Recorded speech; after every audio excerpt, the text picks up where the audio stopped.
സർവശക്തനായ ദൈവത്തിന്റെ ഏറ്റവും അതിപരിശുദ്ധമായ നാമത്തിന് മഹത്വമുണ്ടാകട്ടെ.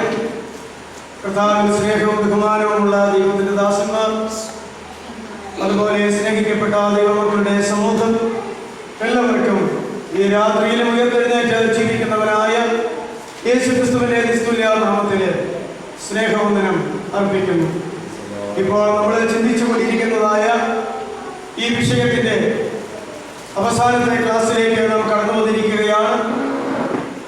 8-10 ക്ലാസ്സുകളിലായിട്ട് നാം ചിന്തിച്ചുകൊണ്ടിരുന്നത് മനുഷ്യന്റെ ഈ ലോക ജീവിതം, ഈ ലോക ജീവിതത്തിൽ അവൻ അവസാനമായി സംഭവിക്കുന്ന മരണം, അതിനുശേഷം ഉള്ള മരണാനന്തര ജീവിതങ്ങൾ, ഇവ എപ്രകാരം പഴയ നിയമത്തിലും പ്രത്യേക പുതിയ നിയമത്തിലും വെളിപ്പെടുത്തപ്പെട്ടിരിക്കുന്നു എന്നുള്ളതായിരിക്കുന്ന വചനസത്യങ്ങളാണ് നാം ശോധന ചെയ്തുകൊണ്ടിരുന്നത്.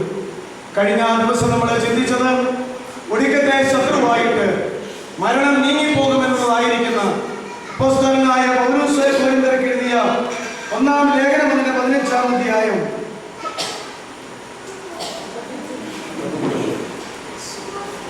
അതിന്റെ 35 മുതൽ ഉള്ളതായിട്ടുള്ള ചില വേദഭാഗങ്ങളാണ് ചിന്തിച്ചു കൊണ്ടിരുന്നത്.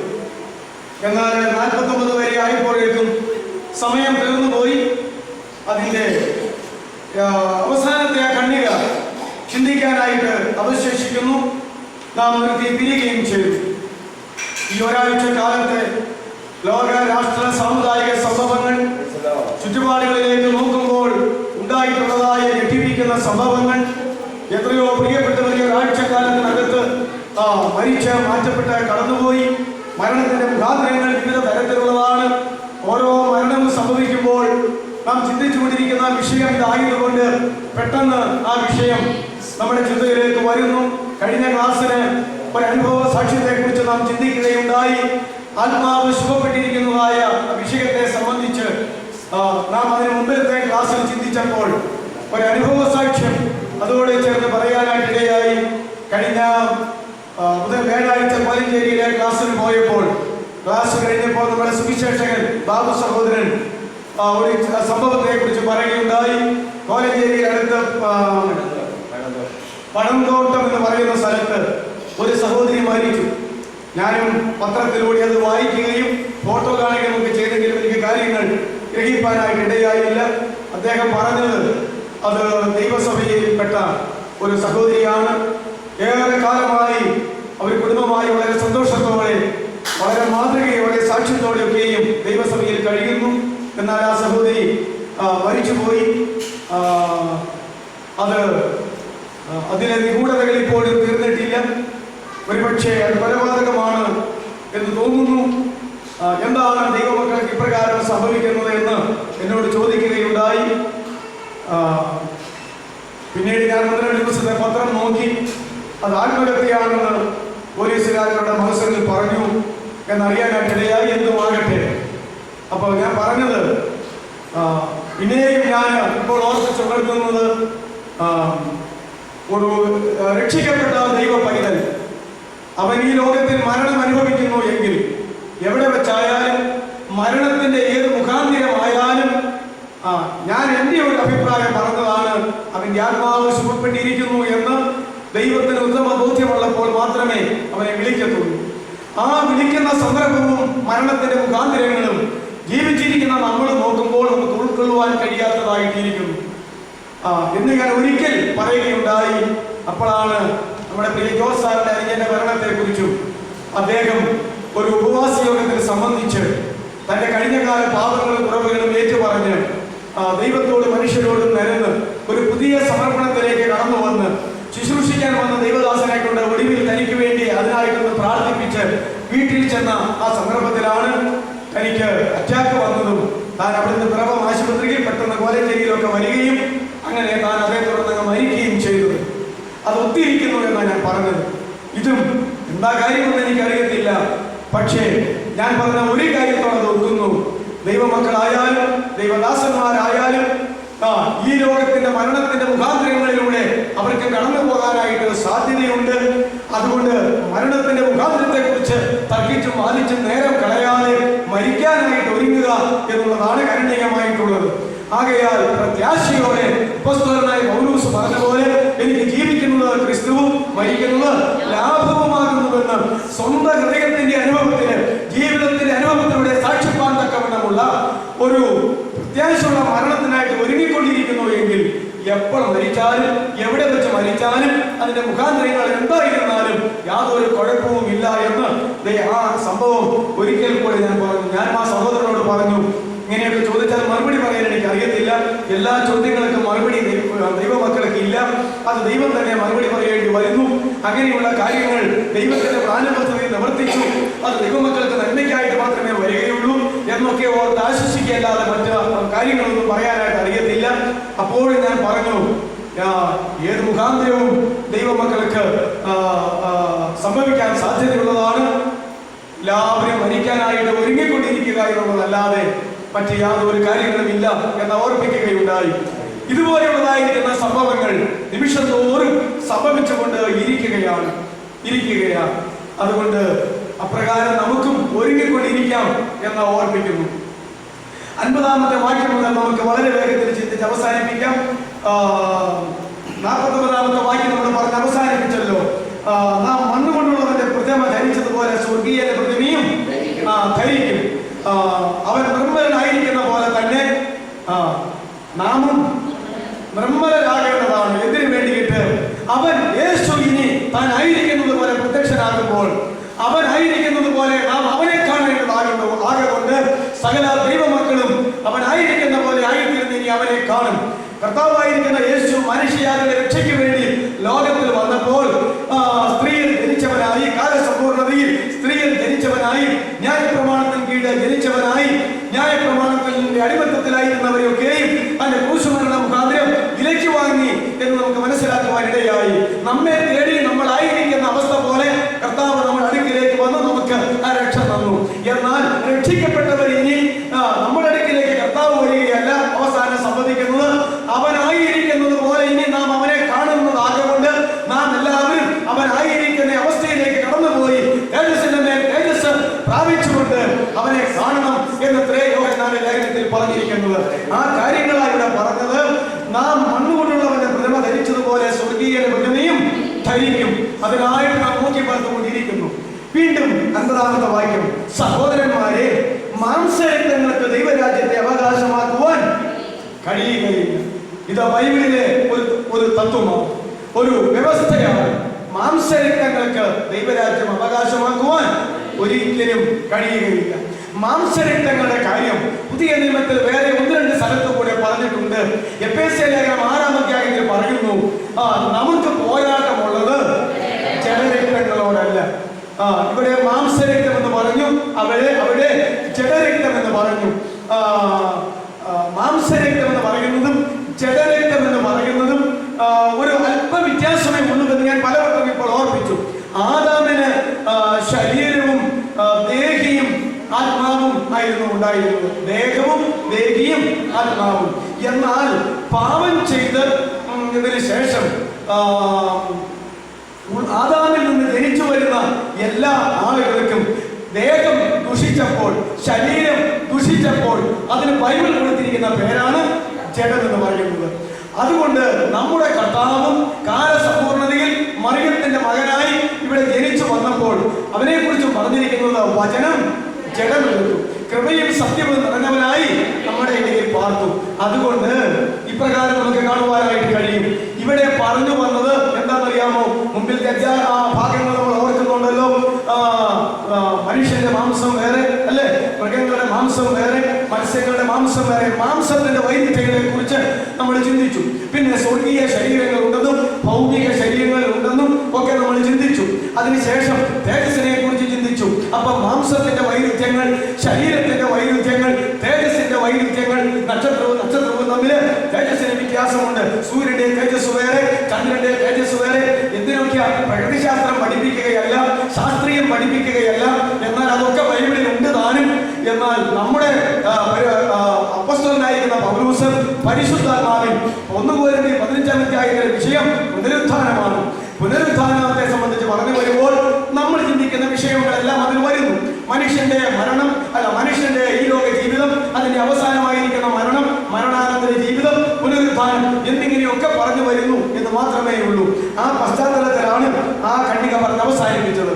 അതുകൊണ്ട് പൗലോസ് വീണ്ടും പറയുന്നു, സഹോദരന്മാരെ, മാംസരക്തങ്ങൾക്ക് ദൈവരാജ്യത്തെ അവകാശമാക്കുവാൻ കഴിയുകയില്ല. ആ പറഞ്ഞ രീതിയിലാണ് മാംസം വേറെ, ശരീരം വേറെ, തേജസ് വേറെ എന്ന് പറഞ്ഞതിന്റെ ബാക്കിയായിട്ടാണ് പറയുന്നത്.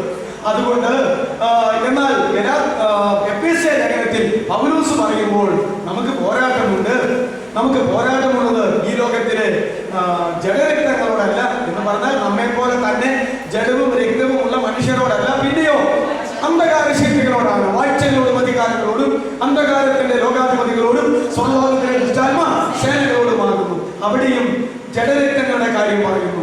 ഇനി യോഹന്നാന്റെ സുവിശേഷം 6-ാം അധ്യായത്തിന്റെ അവസാന ഭാഗത്തിലേക്ക് വരുമ്പോൾ അവിടെ ഇപ്രകാരം പറയുന്നുണ്ട്, ഞാൻ നിങ്ങളോട് സംസാരിച്ച വചനങ്ങൾ ആത്മാവും ജീവനുമാകുന്നു. ജീവിപ്പിക്കുന്നത് ആത്മാവാണ്, മാംസം ഒന്നിനും ഉപകരിക്കുന്നില്ല. അവിടെ കർത്താവ് പറഞ്ഞ് പഠിപ്പിക്കുകയാ, എന്റെ മാംസം തിന്നണം, എന്റെ രക്തം കുടിക്കണം, എങ്കിൽ മാത്രമേ നിങ്ങൾക്ക് ജീവനുള്ളൂ. എന്റെ മാംസം തിന്നാതെയും എന്റെ രക്തം കുടിക്കാതെയും ഇരുന്നാൽ നിങ്ങൾക്ക് ഉള്ളത്തിൽ ജീവനില്ല. എന്റെ മാംസം നിങ്ങൾക്ക് സാക്ഷാൽ ഭക്ഷണവും എന്റെ രക്തം നിങ്ങൾക്ക് സാക്ഷാൽ പാനീയവുമാകുന്നു. ഇങ്ങനെയൊക്കെയും പറഞ്ഞു വന്നപ്പോൾ ഇത് കഠിന വാക്ക്, ഇത് മനസ്സിലാക്കാൻ ബുദ്ധിമുട്ട്, ഇത് ഗ്രഹിക്കാനേ സാധ്യമല്ല, ഇത് അംഗീകരിക്കാൻ സാധ്യമല്ല എന്ന് പറഞ്ഞ് തന്റെ ശിഷ്യന്മാരായ തന്റെ കൂടെ ഉണ്ടായിരുന്ന ആയിരക്കണക്കിന് വിശ്വാസികളില് 12 അപ്പോസ്തലന്മാരൊഴികെ ബാക്കി മുഴുവൻ ആളുകളും വിട്ടുപോയി. 5 അപ്പം കൊണ്ട് 5000 പോഷിപ്പിച്ചപ്പോൾ ഉണ്ടായിരുന്ന ജനക്കൂട്ടം, രോഗികൾ ചെയ്യുന്ന അടയാളങ്ങൾ കാണുവാൻ വന്ന ജനക്കൂട്ടം, അതുപോലെ തന്നെ അപ്പം നിന്ന് തൃപ്തരായതുകൊണ്ട് തന്നെ പിടിച്ച് രാജാവാക്കാൻ വന്ന വിശ്വാസികളുടെ സമൂഹം, ഇവരോടാണ് ഈ കാര്യങ്ങൾ സംസാരിച്ചത്. ആ സംസാരിച്ചു വരുന്നിടത്താ പറയുന്നത്, മാംസം ഒന്നിനും ഉപകരിക്കുന്നില്ല. ഞാൻ നിങ്ങളോട് സംസാരിച്ച വചനങ്ങൾ ആത്മാവും ജീവനുമാകുന്നു, ജീവിപ്പിക്കുന്നത് ആത്മാവാകുന്നു എന്നിങ്ങനെ 2-3 വേദഭാഗത്താണ് ഈ ജഡരക്തങ്ങൾ അല്ലെങ്കിൽ മാംസരക്തങ്ങൾ എന്ന് പറയാനായിട്ടുള്ളത്. നിക്കോദിമോസിനോടുള്ളതായിരിക്കുന്ന നമ്മുടെ കർത്താവിന്റെ രാത്രിയിലെ സംസാരത്തിൽ ഇത്രത്തോളം പറഞ്ഞു, ജഡത്തിൽ നിന്ന് ജനിക്കുന്നത് ജഡവും ആത്മാവിൽ നിന്ന് ജനിക്കുന്നത് ആത്മാവുമാകുന്നു. പുതുജനനത്തെ കുറിച്ച്, വീണ്ടും ജനനത്തെ കുറിച്ച് സംസാരിക്കുമ്പോൾ പറഞ്ഞത് ഈ 4 വേദഭാഗങ്ങളിലാണ് ഇപ്രകാരം മാംസരക്തങ്ങളെ കുറിച്ച് സംസാരിക്കുന്നത്. ഇവിടുത്തെ വിഷയം മാംസരക്തങ്ങൾക്ക് പുനരുത്ഥാനം ചെയ്ത് സ്വർഗരാജ്യത്തിൽ പ്രവേശിപ്പാൻ കഴിയുകയില്ല എന്നാണ്. അപ്പോൾ നമ്മൾ പറഞ്ഞു വന്നതുപോലെ ഒരു കാര്യം ഓർക്കണം, ജഡരക്തങ്ങൾക്കല്ല ഇവിടെ പറയുന്നത്, പിന്നെയോ മാംസരക്തങ്ങൾക്കാണ്. അതുകൊണ്ട് 2 ചിന്താഗതികളെ കുറിച്ച് ഞാൻ നിങ്ങളോട് പറഞ്ഞു. ഒന്ന്, കർത്താവിന്റെ മധ്യാകാശ വരവില് ക്രിസ്തുവിൽ മരിച്ചവരെല്ലാം ഉയർത്തെഴുന്നേൽക്കുകയും ക്രിസ്തുവിൽ ജീവിതോടിരിക്കുന്നവരെല്ലാവരും രൂപാന്തരപ്പെടുകയും ചെയ്യും. ആ ഉയർപ്പും രൂപാന്തരപ്പെടലും എന്താണ് ഞാൻ പറഞ്ഞത്? ആദാം പാപം ചെയ്യുന്നതിന് മുമ്പുണ്ടായിരുന്ന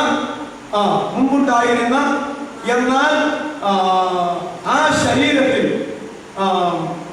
ത്തിലേക്ക് പാപമില്ലാത്ത ഒരു തേജസ്സിന്റെ അവസ്ഥയിലേക്കാണ് ആദ്യം നടക്കുന്ന പുനരുത്ഥാനമെന്ന് വേദപണ്ഡിതന്മാരിൽ ഒരു കൂട്ടരും അല്ല, യഥാർത്ഥമായി സ്വർഗരാജ്യത്തിലേക്ക് കടക്കത്തക്കവണ്ണമുള്ള ആ തേജസ് കാരണം നടക്കുന്ന ഒരു പുനരുത്ഥാനമാണ് ഈ അന്ത്യകാലത്തിൽ നടക്കുന്നത് എന്നും പഠിപ്പിക്കുന്ന 2 കൂട്ടം ആളുകളുണ്ട്. എന്നാൽ 1 കൊരിന്ത്യർ 15-ാം അധ്യായം സൂക്ഷ്മതയോടെ പരിശോധിക്കുമ്പോൾ പ്രാകൃത ശരീരം വിതയ്ക്കപ്പെടുന്നു, ആത്മീയ ശരീരം ഉയർത്തുന്നു. മറ്റേത് ജഡം വിതയ്ക്കപ്പെടുന്നു, അതുപോലെ തന്നെ ഒരു തേജസ്സിന്റെ ശരീരം ഉയർക്കപ്പെടുന്നു.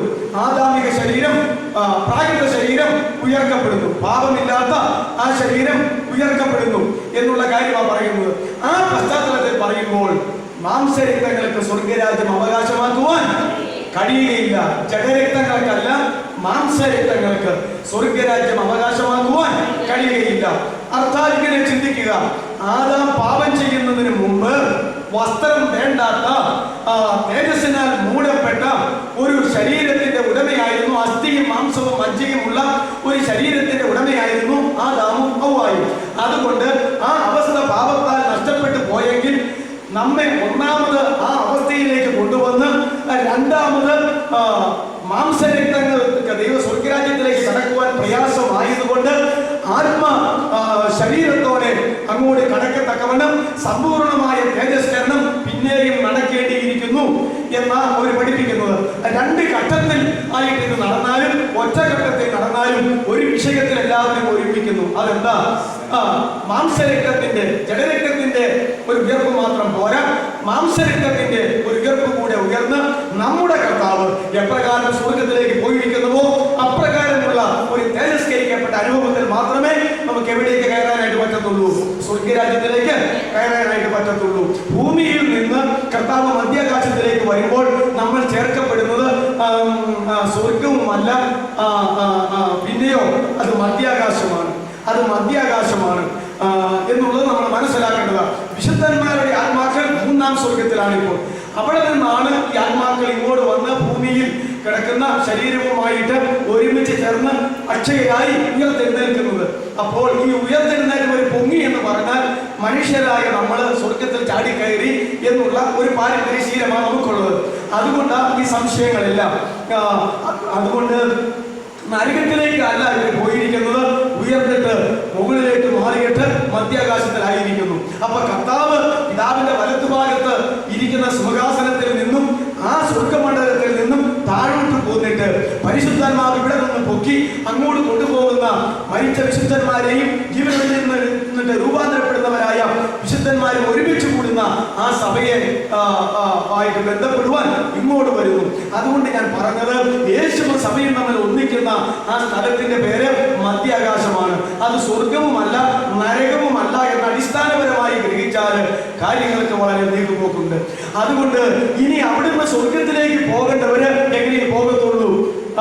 മാംസരക്തങ്ങൾ കൊണ്ട് അങ്ങോട്ട് പോകത്തില്ല. ഏദൻ തോട്ടത്തിലായിരുന്നപ്പോൾ പാപം ചെയ്യാത്ത അവസ്ഥയിലായിരുന്ന ആ ശരീരരക്തങ്ങൾ കൊണ്ടും അങ്ങോട്ട് പോകത്തില്ല. അതിനും ഒരു പരിവർത്തനം ഉണ്ടാകേണ്ടിയിരിക്കുന്നു. അതുകൊണ്ട് നമുക്ക് എത്രത്തോളം പരിവർത്തനം ഉണ്ടാകണം? നമുക്ക് ആദ്യം പാപമില്ലാത്ത ആദാമിന്റെ അവസ്ഥയിലേക്ക് ഒരു പരിവർത്തനം വന്നിട്ട് വീണ്ടും ഒരു പരിവർത്തനത്തിലേക്ക് വരേണ്ടിയിരിക്കുന്നു. അത് രണ്ട് ഘട്ടത്തിൽ നടക്കുമെന്ന് വേദപണ്ഡിതന്മാര് അങ്ങനെ പഠിപ്പിക്കുന്നത് കൊണ്ടും അനേക ദൈവമക്കൾ ദൈവദാസന്മാരും അങ്ങനെ വിശ്വസിക്കുന്നത് കൊണ്ടും രണ്ട് പഠിപ്പിക്കുന്നുണ്ടെന്നാണ് ഞാൻ ഈ പറഞ്ഞു വന്നത്.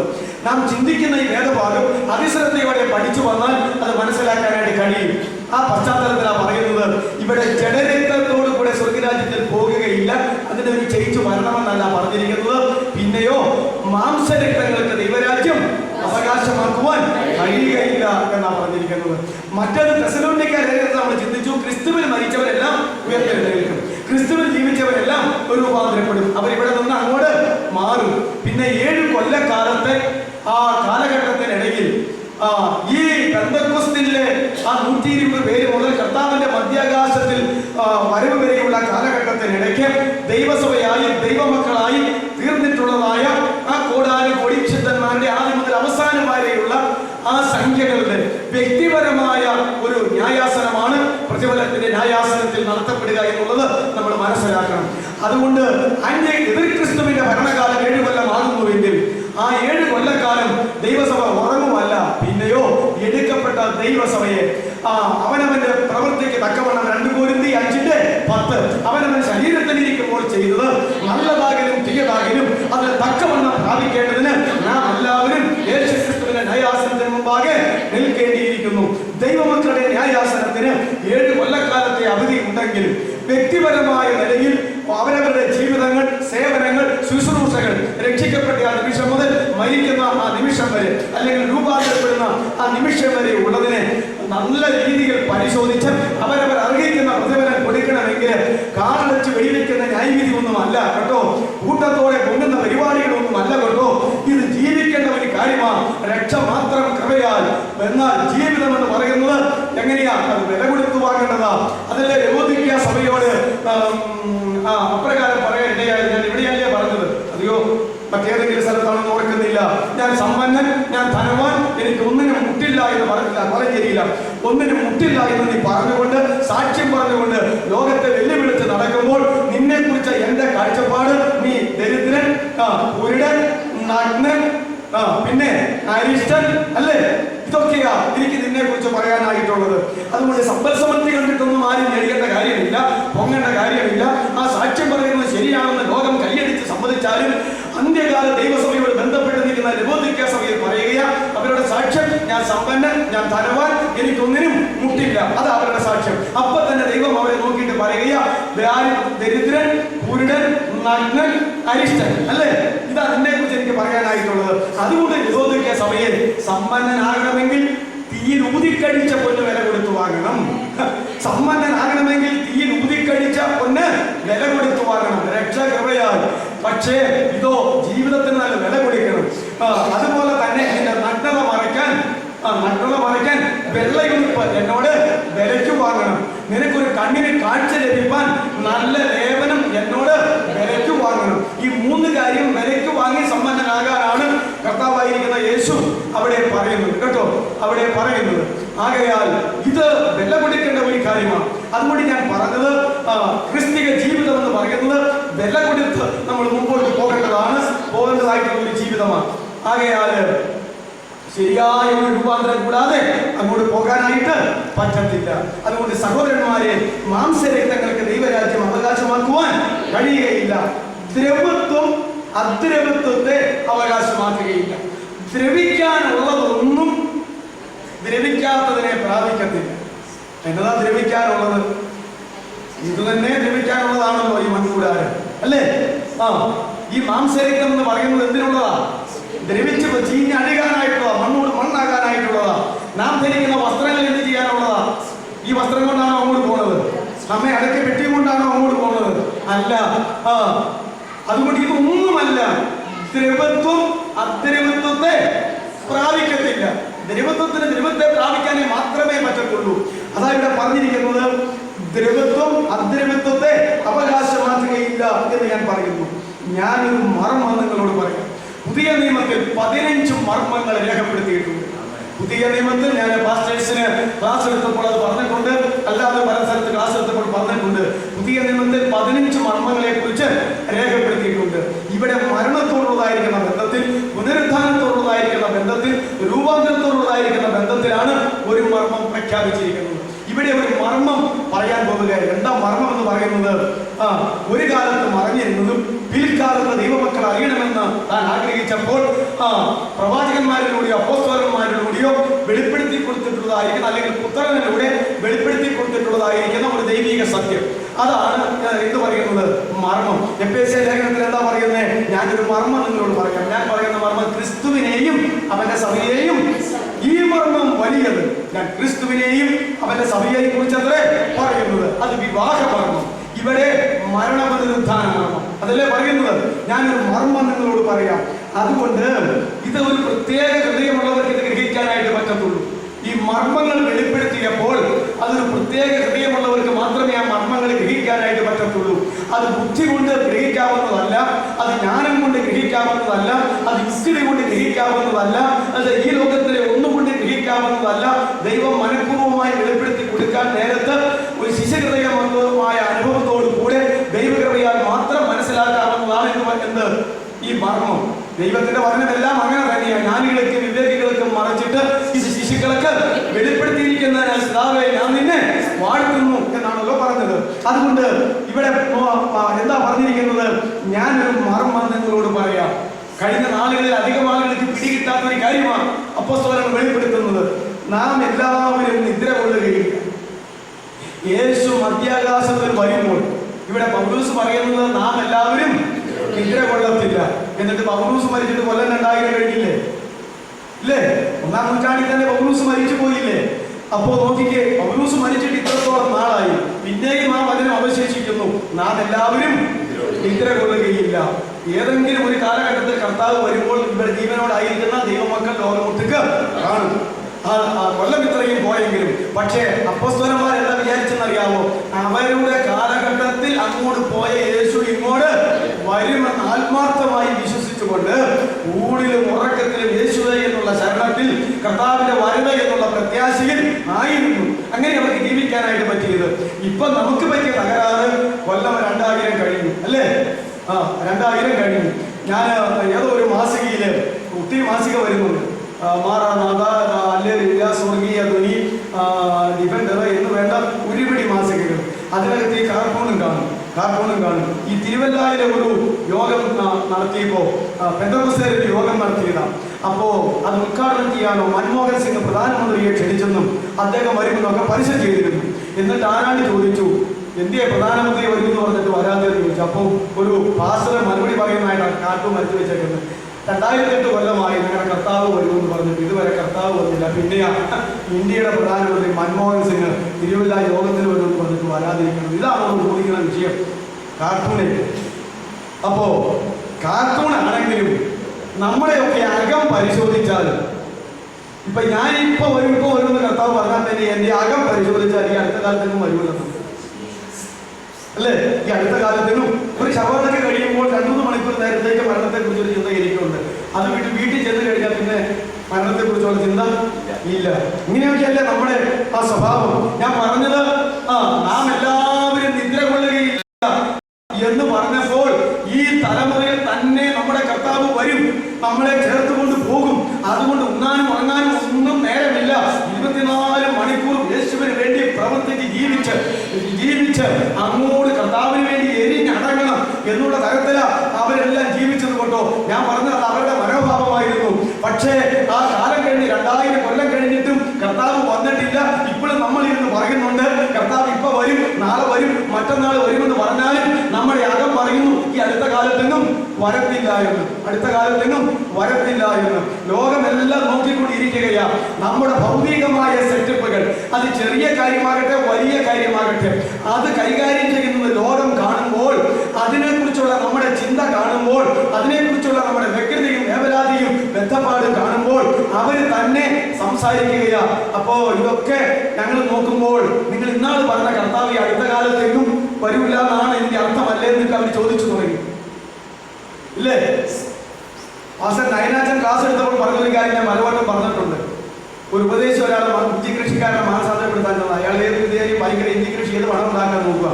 അപ്പോൾ അങ്ങോട്ട് സുവിശേഷം പറഞ്ഞു കേട്ടോ, ഇഞ്ചി കൃഷിക്കാരൻ ചോദിച്ചു, എടാ ജോസഫ് ഉപദേശി, ഒരു കൂട്ടുകാരാണ്, എന്റെ ഇഞ്ചി കൃഷിയെടുത്തോളും താല്പര്യവും ശ്രദ്ധയും നോട്ടവും അന്വേഷണവും വ്യഗ്രതയും നിനക്ക് നിന്റെ സുവിശേഷത്തോടൊപ്പം ഉപദേശം മടക്കി കെട്ടി പോകുന്നു.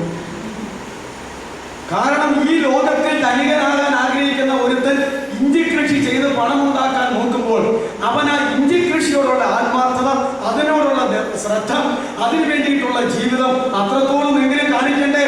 നിനക്ക് സുവിശേഷവുമായിട്ടുള്ള ആ കാര്യത്തിൽ നിന്റെ സുവിശേഷത്തോട് നിനക്ക് അത്രയും ബന്ധമുണ്ടോ? നിന്റെ കർത്താവിനോട് അത്രയും ബന്ധമുണ്ടോ എന്ന് ചോദിച്ചപ്പോൾ ആ ഉണ്ടെന്നോ അതിനേക്കാൾ കൂടുതലുണ്ടെന്നാ പറയേണ്ടവൻ പറയാൻ കഴിയാതെ തിരിഞ്ഞു നടന്നെന്നാ പറഞ്ഞത്. ഞാൻ പറഞ്ഞത് എന്റെയും നിങ്ങളുടെയും അകത്തെ വ്യഗ്രത, യേശുക്രിസ്തുവിനെ കുറിച്ചുള്ള വ്യഗ്രത, അവന്റെ വരവിന് വേണ്ടിയുള്ള പ്രത്യാശ, ഈ ലോക ജീവിതം ക്ഷണഭംഗുരമാകുന്നു എന്നുള്ളതായിരിക്കുന്ന ആ ഒരു ചിന്ത നമ്മെ യഥാർത്ഥത്തെ ഭരിച്ചുകൊണ്ടിരിക്കുന്നുണ്ടോ എന്നുള്ളതാ. ഞാനിപ്പോൾ അറിവ് പങ്കിടുമ്പോൾ നിങ്ങൾക്ക് അറിവുണ്ടാകും. എന്റെ അനുഭവത്തിൽ എന്തെങ്കിലും പങ്കിട്ടെങ്കിൽ മാത്രമേ നിങ്ങൾക്കും അനുഭവം ഉണ്ടാക്കാനായിട്ട് കഴിയത്തുള്ളൂ. അത് ഞാനല്ല, ദൈവത്തിന് മാത്രമേ കഴിയത്തുള്ളൂ. ബുദ്ധിയോട് സംസാരിക്കും, അറിവോട് സംസാരിക്കും, അനുഭവത്തോട് സംസാരിക്കും. ഇങ്ങനെ അതൊന്ന് തിരിക്കേണ്ടത് വളരെ ആവശ്യമാണ്.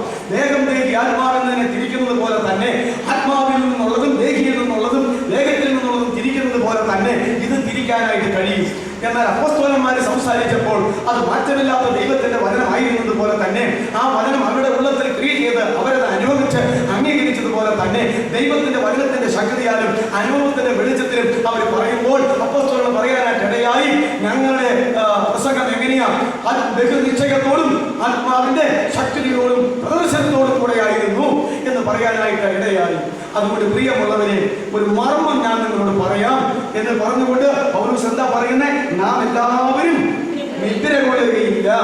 അപ്പോ ആ കാലഘട്ടം മാറിയെങ്കിലും യേശുവിന്റെ വരവെങ്കിൽ ഒടാനുകൂടി വിശുദ്ധന്മാരും മരിച്ചവരും ഒടാനുകൂടി വിശുദ്ധന്മാർ ജീവിച്ചിരിക്കുന്നവരും ഉണ്ടാകും. കർത്താവ് വരാൻ താമസിച്ചാൽ സുവിശേഷം ഇങ്ങനെ പോകും, ദൈവസഭകൾ ഇങ്ങനെ പോകും.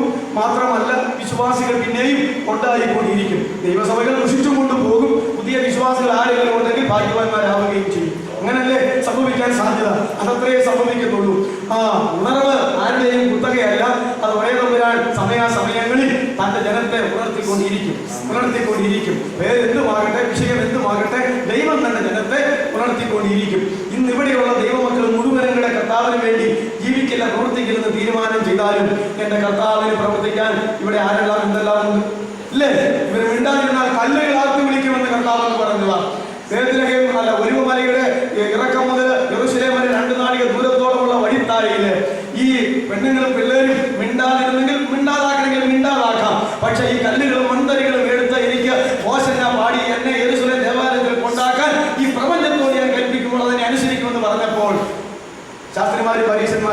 അതിനേക്കാൾ നിങ്ങൾ വല്ലതും കാണിക്കട്ടെന്ന് വിചാരിച്ചങ്ങ് പോയതല്ലേ? അപ്പൊ ഞാൻ പറഞ്ഞത് കർത്താവിന്റെ വേല ചെയ്യുന്ന കാര്യം, ഉണർവിന്റെ കാര്യം അത് കർത്താവ് നോക്കിക്കൊള്ളും. അതുകൊണ്ട് നാം നമ്മുടെ ഭാഗത്ത് കൃത്യമായിട്ട് സത്യമായിട്ടും നിർവഹിച്ചാൽ മതിയാകുന്നതാണ്. എന്നാൽ അന്ത്യകാഹളനാദത്തെങ്കിൽ പെട്ടെന്ന് കണ്ണിമയ്ക്കുന്നതിനിടയിൽ നാം എല്ലാവരും രൂപാന്തരപ്പെടുന്ന കാഹളത്തെ കുറിച്ചും കർത്താവിന്റെ ഗംഭീരനാദത്തെ കുറിച്ചും പ്രധാനമന്ത്രിയുടെ ശബ്ദത്തെ കുറിച്ചും നമ്മൾ നേരത്തെ ചിന്തിച്ചതാ. അന്ത്യകാഹളനാദത്തെങ്കിൽ കണ്ണിമയ്ക്കുന്നതിനിടയിൽ എന്ന് പറഞ്ഞു കഴിഞ്ഞാൽ കണ്ണിമയ്ക്കുന്നതിന് ആവശ്യമായ സമയത്തിന്റെ പകുതി സമയം കൊണ്ട്. നീ അത് പറയാൻ എനിക്കറിയാമല്ലോ. ഒന്ന് കണ്ണടച്ചു തുറക്കാൻ കണ്ണിമയ്ക്കാൻ എന്തൊരു നേരമാണ് എനിക്കറിയാമല്ലോ. അതിന്റെ പകുതി മതി. കണ്ണിമയ്ക്കുന്നതിനിടയിൽ എന്ത് സംഭവിക്കും? മരിച്ച വിശുദ്ധന്മാർ ഉയർത്തെഴുന്നേൽക്കും. അന്ത്യകാഹളനാദത്തെങ്കിൽ അതാ പറഞ്ഞിരിക്കുന്നത്.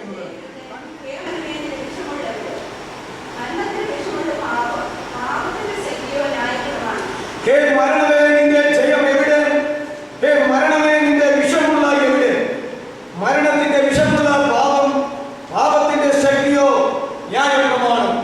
വേദപണ്ഡിതന്മാര് ഈ വേദഭാഗം വിശദീകരിച്ച് പഠിപ്പിക്കുമ്പോൾ ഈ പറയുന്നതായ ആ വചനങ്ങൾ ജയാളികളുടെ ജയഭേരിയാണ് എന്ന് പറഞ്ഞ് പഠിപ്പിക്കാറുണ്ട്.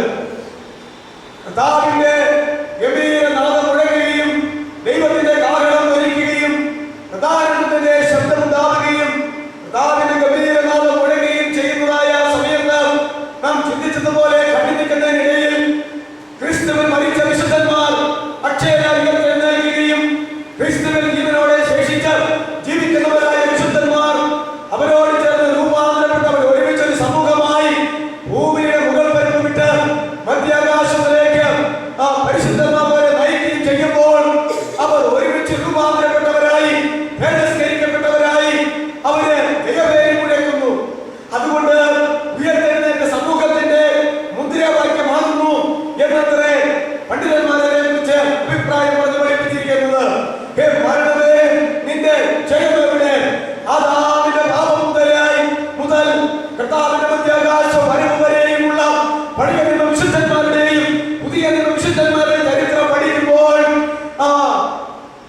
എല്ലാ ശത്രുക്കളെയും അവന്റെ കാൽക്കീഴാക്കി നീക്കുന്നത് വരെയും കർത്താവായ ദൈവത്തിന്റെ വലത്തുഭാഗത്ത് ഇരിക്കുന്നു എന്നുള്ള വചനം അന്വർത്ഥമാകുമാറ് ഒടുവിലത്തെ ശത്രുവായി മരണം മാറിപ്പോകുന്നതായിരിക്കുന്ന അപ്പോസ്തലനായ പൗലോസിന്റെ ആത്മാവിലുള്ള പ്രവചനം ഇവിടെ നിവർത്തിക്കപ്പെടുകയാണ്.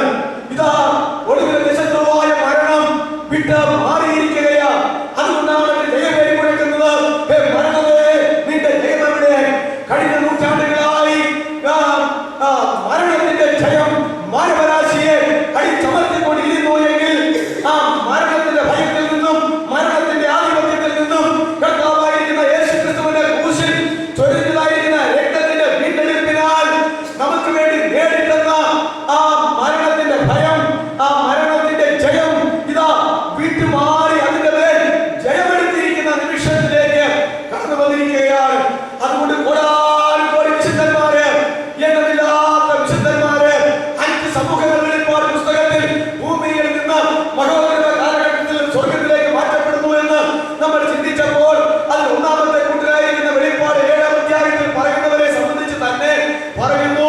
നരകത്തിലേക്ക് പോകുന്നവരെ കുറിച്ച് നോക്കുമ്പോൾ, ലോകത്തിൽ ജീവിക്കുന്നവരെ കുറിച്ച് നോക്കുമ്പോൾ, സ്വർഗത്തിലേക്ക് പോകുന്നവരെ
ഇപ്പോൾ ലഭിച്ചു. പാപത്തിന്റെ സാന്നിധ്യത്തിൽ നിന്നുള്ള വിടുതൽ കൂടെ ജയിച്ച് അതെ ആ വിഷമുള്ളാകുന്ന പാപത്തിന്റെ മരണത്തിന്റെ വിഷമുള്ളാകുന്ന പാപത്തിന്റെ ആ വിഷമുള്ള പാപമാകുന്ന വിഷമുള്ളിന്റെ ശക്തി വലിച്ചെറിഞ്ഞുകൊണ്ട് നമ്മൾ കടന്നു പോകുന്നു എന്ന് അപ്പോസ്തലനായ പൗലോസ് ഇവിടെ ഓർമ്മിപ്പിക്കുന്നു. എന്നാൽ പാപത്തിന്റെ ശക്തിയോ ന്യായപ്രമാണമാണ്.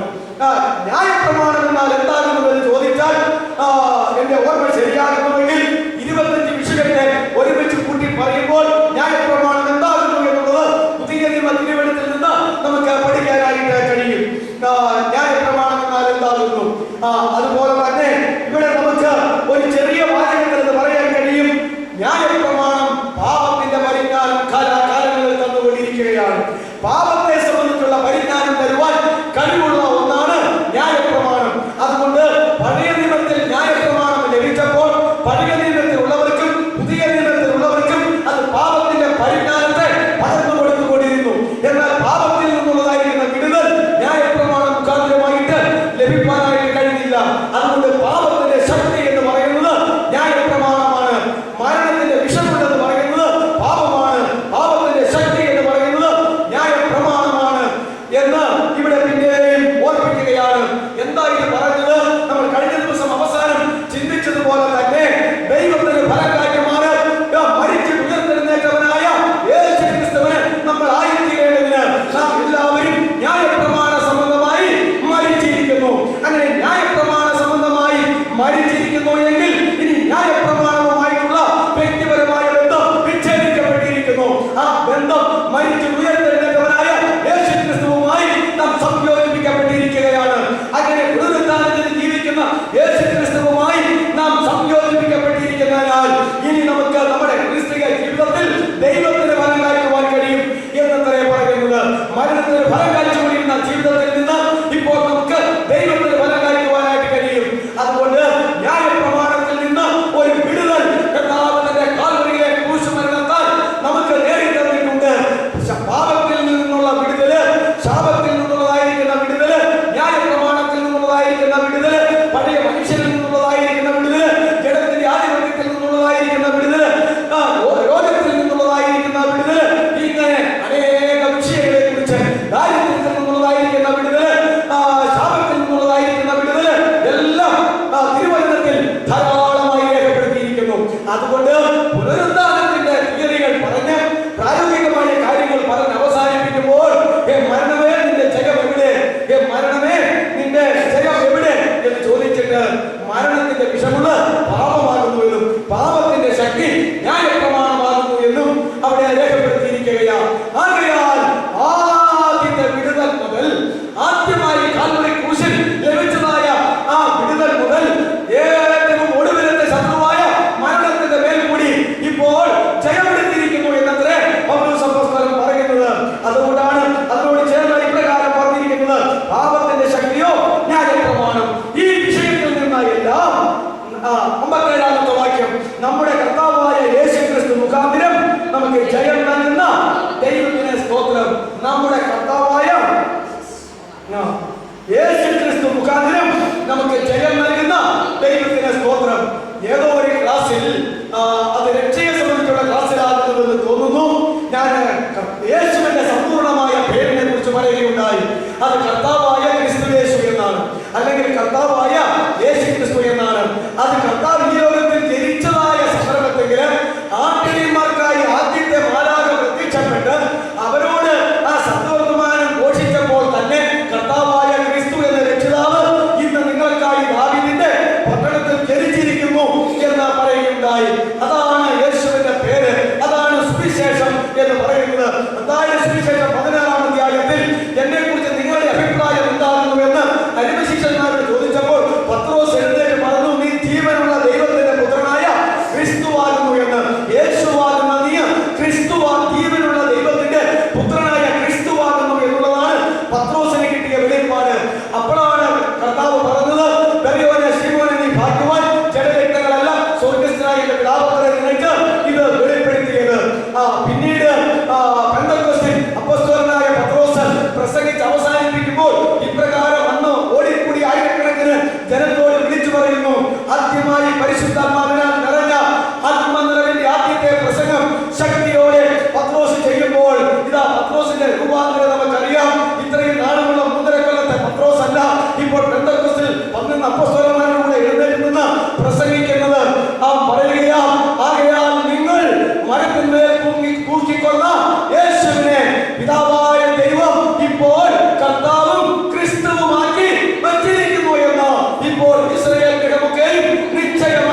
ഏഴാമത്തെ സഭയായിരിക്കുന്ന ലവോദിക്യ സഭയുടെ അവസാനത്തെ പ്രതിഫലത്തിന്റെ കാര്യം പറയുമ്പോൾ അത് സംഭവിക്കുന്നത് എന്ന് നമുക്കറിയാനായിട്ട് കഴിയും.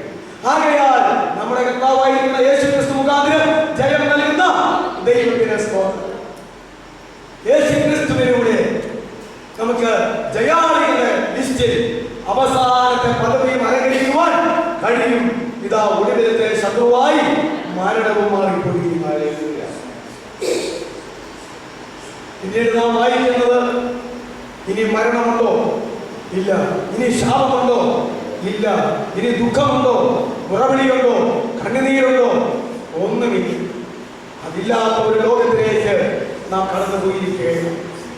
എന്നാൽ ഈ 15-ാമത്തെ അധ്യായം അവസാനിപ്പിക്കുന്നത് ഈ ലോക ജീവിതത്തെക്കുറിച്ചും മരണത്തെക്കുറിച്ചും കബറടക്കത്തെക്കുറിച്ചും പുനരുത്ഥാനത്തെക്കുറിച്ചും എല്ലാം സവിസ്തരമായി പറഞ്ഞു പഠിപ്പിച്ചപ്പോഴും ഈ പൗലോസ് അപ്പോസ്തലനും താൻ പറഞ്ഞു പഠിപ്പിച്ച ജനവും നമ്മെപ്പോലെ തന്നെ എന്ത് ചെയ്തുകൊണ്ടിരിക്കുന്നു? ജീവനോടെ ലോകത്ത് ആയിക്കൊണ്ടിരിക്കുന്നു. അതുകൊണ്ട് അവരോടുള്ള ദൂത് പറഞ്ഞ് ഇതങ്ങ് അവസാനിപ്പിക്കുകയാണ്. അത് 58-ാമത്തെ വാക്യം. ആകയാൽ എന്റെ പ്രിയ സഹോദരന്മാരെ, ഇപ്പൊ നാം എന്ത് ചെയ്യണം? നിങ്ങൾ ഉറപ്പുള്ളവരും കുലുങ്ങാത്തവരും നിങ്ങളുടെ പ്രയത്നം കർത്താവിൽ വ്യർത്ഥമല്ല എന്ന് അറിഞ്ഞിരിക്കുകയാൽ കർത്താവിന്റെ വേലയിൽ എപ്പോഴും വർദ്ധിച്ചു വരുന്നവരുമായിരിക്കും. നാം എന്ത് ചെയ്യണം? നാം ആരും മരിച്ചിട്ടില്ല. നാം ഇവിടെ ജീവിച്ചുകൊണ്ടിരിക്കുകയാണ്.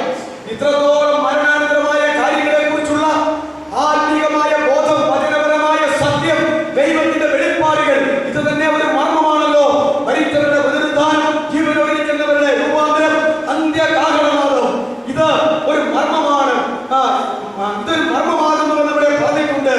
ആകയാൽ ആ മർമ്മം വരെയും വെളിപ്പെടുത്തി തന്നിരിക്കുമ്പോൾ നാം ഇനി എന്ത് ചെയ്യണം? ഇത് ഒന്നുകിൽ നാം മരിക്കുന്നത് വരെ, അല്ലെങ്കിൽ നാം ജീവനോടിരിക്കുമ്പോൾ കർത്താവ് വന്നാൽ അവന്റെ വരും വരെയുള്ള ഈ ജീവിതത്തിൽ. ആകയാൽ എന്റെ പ്രിയ സഹോദരന്മാരെ, നിങ്ങൾ ഉറപ്പുള്ളവരായിരിക്കണം. നിങ്ങൾ ഉറപ്പുള്ളവരായിരിക്കണം. ദൈവത്തിൽ ഉറപ്പുള്ളവരായിരിക്കണം. ദൈവവചനത്തിൽ ഉറപ്പുള്ളവരായിരിക്കണം. വിശ്വാസത്തിൽ ഉറപ്പുള്ളവരായിരിക്കണം. പ്രത്യാശയിൽ ഉറപ്പുള്ളവരായിരിക്കണം. ധൈര്യത്തിൽ ഉറപ്പുള്ളവരായിരിക്കണം. എന്തെല്ലാം പറയാമോ അതെല്ലാം ശരിയാണ്. ഉറപ്പുള്ളവരായിരിക്കണം.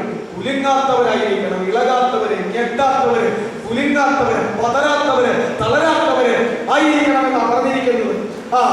പിന്നെ ഉറപ്പുള്ളവരും കുലുങ്ങാത്തവരും നിങ്ങളുടെ പ്രയത്നം കർത്താവിൽ വ്യക്തമല്ല എന്ന് അറിഞ്ഞിരിക്കേണ്ടവരുമാണ്. നിങ്ങളുടെ പ്രയത്നം യേശുക്രിസ്തുവിൽ ഒരിക്കലും വ്യക്തമല്ല എന്നുള്ളത് നിങ്ങൾ മനഃപൂർവ്വമായി അറിഞ്ഞ് അംഗീകരിച്ചിരിക്കേണ്ടവരുമാണ്. അതുകൊണ്ട് കർത്താവിന്റെ വേലയിൽ എപ്പോഴും വർദ്ധിച്ചു വരുന്നുണ്ട്. കർത്താവിന്റെ വേലയിൽ എപ്പോഴും വർദ്ധിച്ചു വരുന്നവരാകും. അതാണ് അന്ത്യമായിട്ട് പ്രായോഗികമായി ജീവനുള്ളവരോട് പറഞ്ഞിട്ട് കടന്നു പോയിരിക്കുന്നത്. നമ്മൾ ചിന്തിച്ചു 1 തെസ്സലോനിക്ക ലേഖനം 4-ാം അധ്യായത്തിന്റെ 13 മുതൽ അവസാനം വരെ നമ്മൾ ഇതിനു മുമ്പ് ചിന്തിച്ചിട്ടുള്ളതാണ്. എന്നിട്ട് അത് അവസാനം എന്നാ പറഞ്ഞത്? ജീവനോട് ഇരിക്കുന്നവര് മരിച്ചുപോയതിനെ കുറിച്ച് ഇങ്ങനെ നിരാശകരമായ ദുഃഖം ഉണ്ടാക്കിക്കൊണ്ടിരിക്കാതെ ഈ വചനത്താൽ നിങ്ങൾ പരസ്പരം ആശ്വസിപ്പിച്ചുകൊള്ളുക. ഈ പറഞ്ഞിരിക്കുന്ന വചനത്താൽ നിങ്ങൾ പരസ്പരം ആശ്വസിപ്പിച്ചുകൊള്ളുകയും ആശ്വാസം പ്രാപിക്കുകയും ചെയ്തുകൊള്ളുകയും. കരയേണ്ട കാര്യമില്ല, ദുഃഖിക്കേണ്ട കാര്യമില്ല. ഒരു മാനുഷികമായ എന്താ പറയുന്നത്, അങ്ങനത്തെ ഒരു പ്രിയപ്പെട്ടവരുടെ വേർപാടിൽ ദുഃഖത്തിന്റെ വികാരം ഉണ്ടാകാൻ പാടില്ലെന്നല്ല പറഞ്ഞത്. കാരണം ആ വികാരം ദൈവമാ സൃഷ്ടിച്ചു വച്ചിരിക്കുന്നത്. എന്നാൽ പ്രത്യാശയില്ലാത്ത ജാതികളെ പോലെ പ്രിയപ്പെട്ടവരുടെ മരണത്തിൽ നിങ്ങൾ ദുഃഖിതരാകരുതെന്ന് മാത്രമേ ഉള്ളൂ. പ്രത്യാശയില്ലാത്തവരെ പോലെ ദുഃഖിക്കരുത്. പ്രത്യാശ ഉള്ളവരെ പോലെ ദുഃഖത്തിന്റെ വികാരം വരുന്നത് കുഴപ്പമൊന്നുമല്ല. കർത്താവ് എത്രയോ പ്രാവശ്യം കരഞ്ഞു. ദൈവപുത്രനും മനുഷ്യപുത്രനുമായിരിക്കെ ഇല്ലേ? ലാസറിന്റെ കല്ലറയിൽ കൊണ്ട് കരഞ്ഞവരുടെ കൂടെ ഇരുന്ന് കരഞ്ഞു. യെരൂശലേമിനെ നോക്കിക്കൊണ്ട് അവൻ കരഞ്ഞു. മനുഷ്യന്റെ ഹൃദയകാഠിന്യം എന്ത് പറഞ്ഞാലും, എന്ത് പ്രസംഗിച്ചാലും, എന്ത് പഠിപ്പിച്ചാലും ഹൃദയത്തിന് മാറ്റമില്ലാത്ത ഒരു കൂട്ടം ആളുകളെ നോക്കിക്കൊണ്ട് അവൻ വേദനിച്ചു. ഇല്ലേ? ഇങ്ങനെയാ കർത്താവ് 3 പ്രാവശ്യം കരഞ്ഞെന്ന് പറഞ്ഞിരിക്കുന്നത്. ഹൃദയ കാഠിന്യമുള്ള എന്ത് പറഞ്ഞാലും, എന്ത് പഠിപ്പിച്ചാലും, എന്ത് കേട്ടാലും, എന്ത് കണ്ടാലും, എന്ത് മനസ്സിലാക്കിയാലും ഹൃദയത്തിന് കാഠിന്യം പ്രാപിച്ചുകൊണ്ട് ഒരു തകർച്ചയില്ലാത്ത, തകർന്നു മുടങ്ങിയിരിക്കുന്ന ഹൃദയത്തിന്റെ അവസ്ഥയില്ലാത്തവരെ സംബന്ധിച്ച് ഹൃദയം കഠിനപ്പെട്ടവരുടെ ചരിത്രം അറിയാവുന്ന യേശു വളരെ വേദനയോടെ അവരെ നോക്കി കരഞ്ഞുകൊണ്ടിരിക്കുന്നു.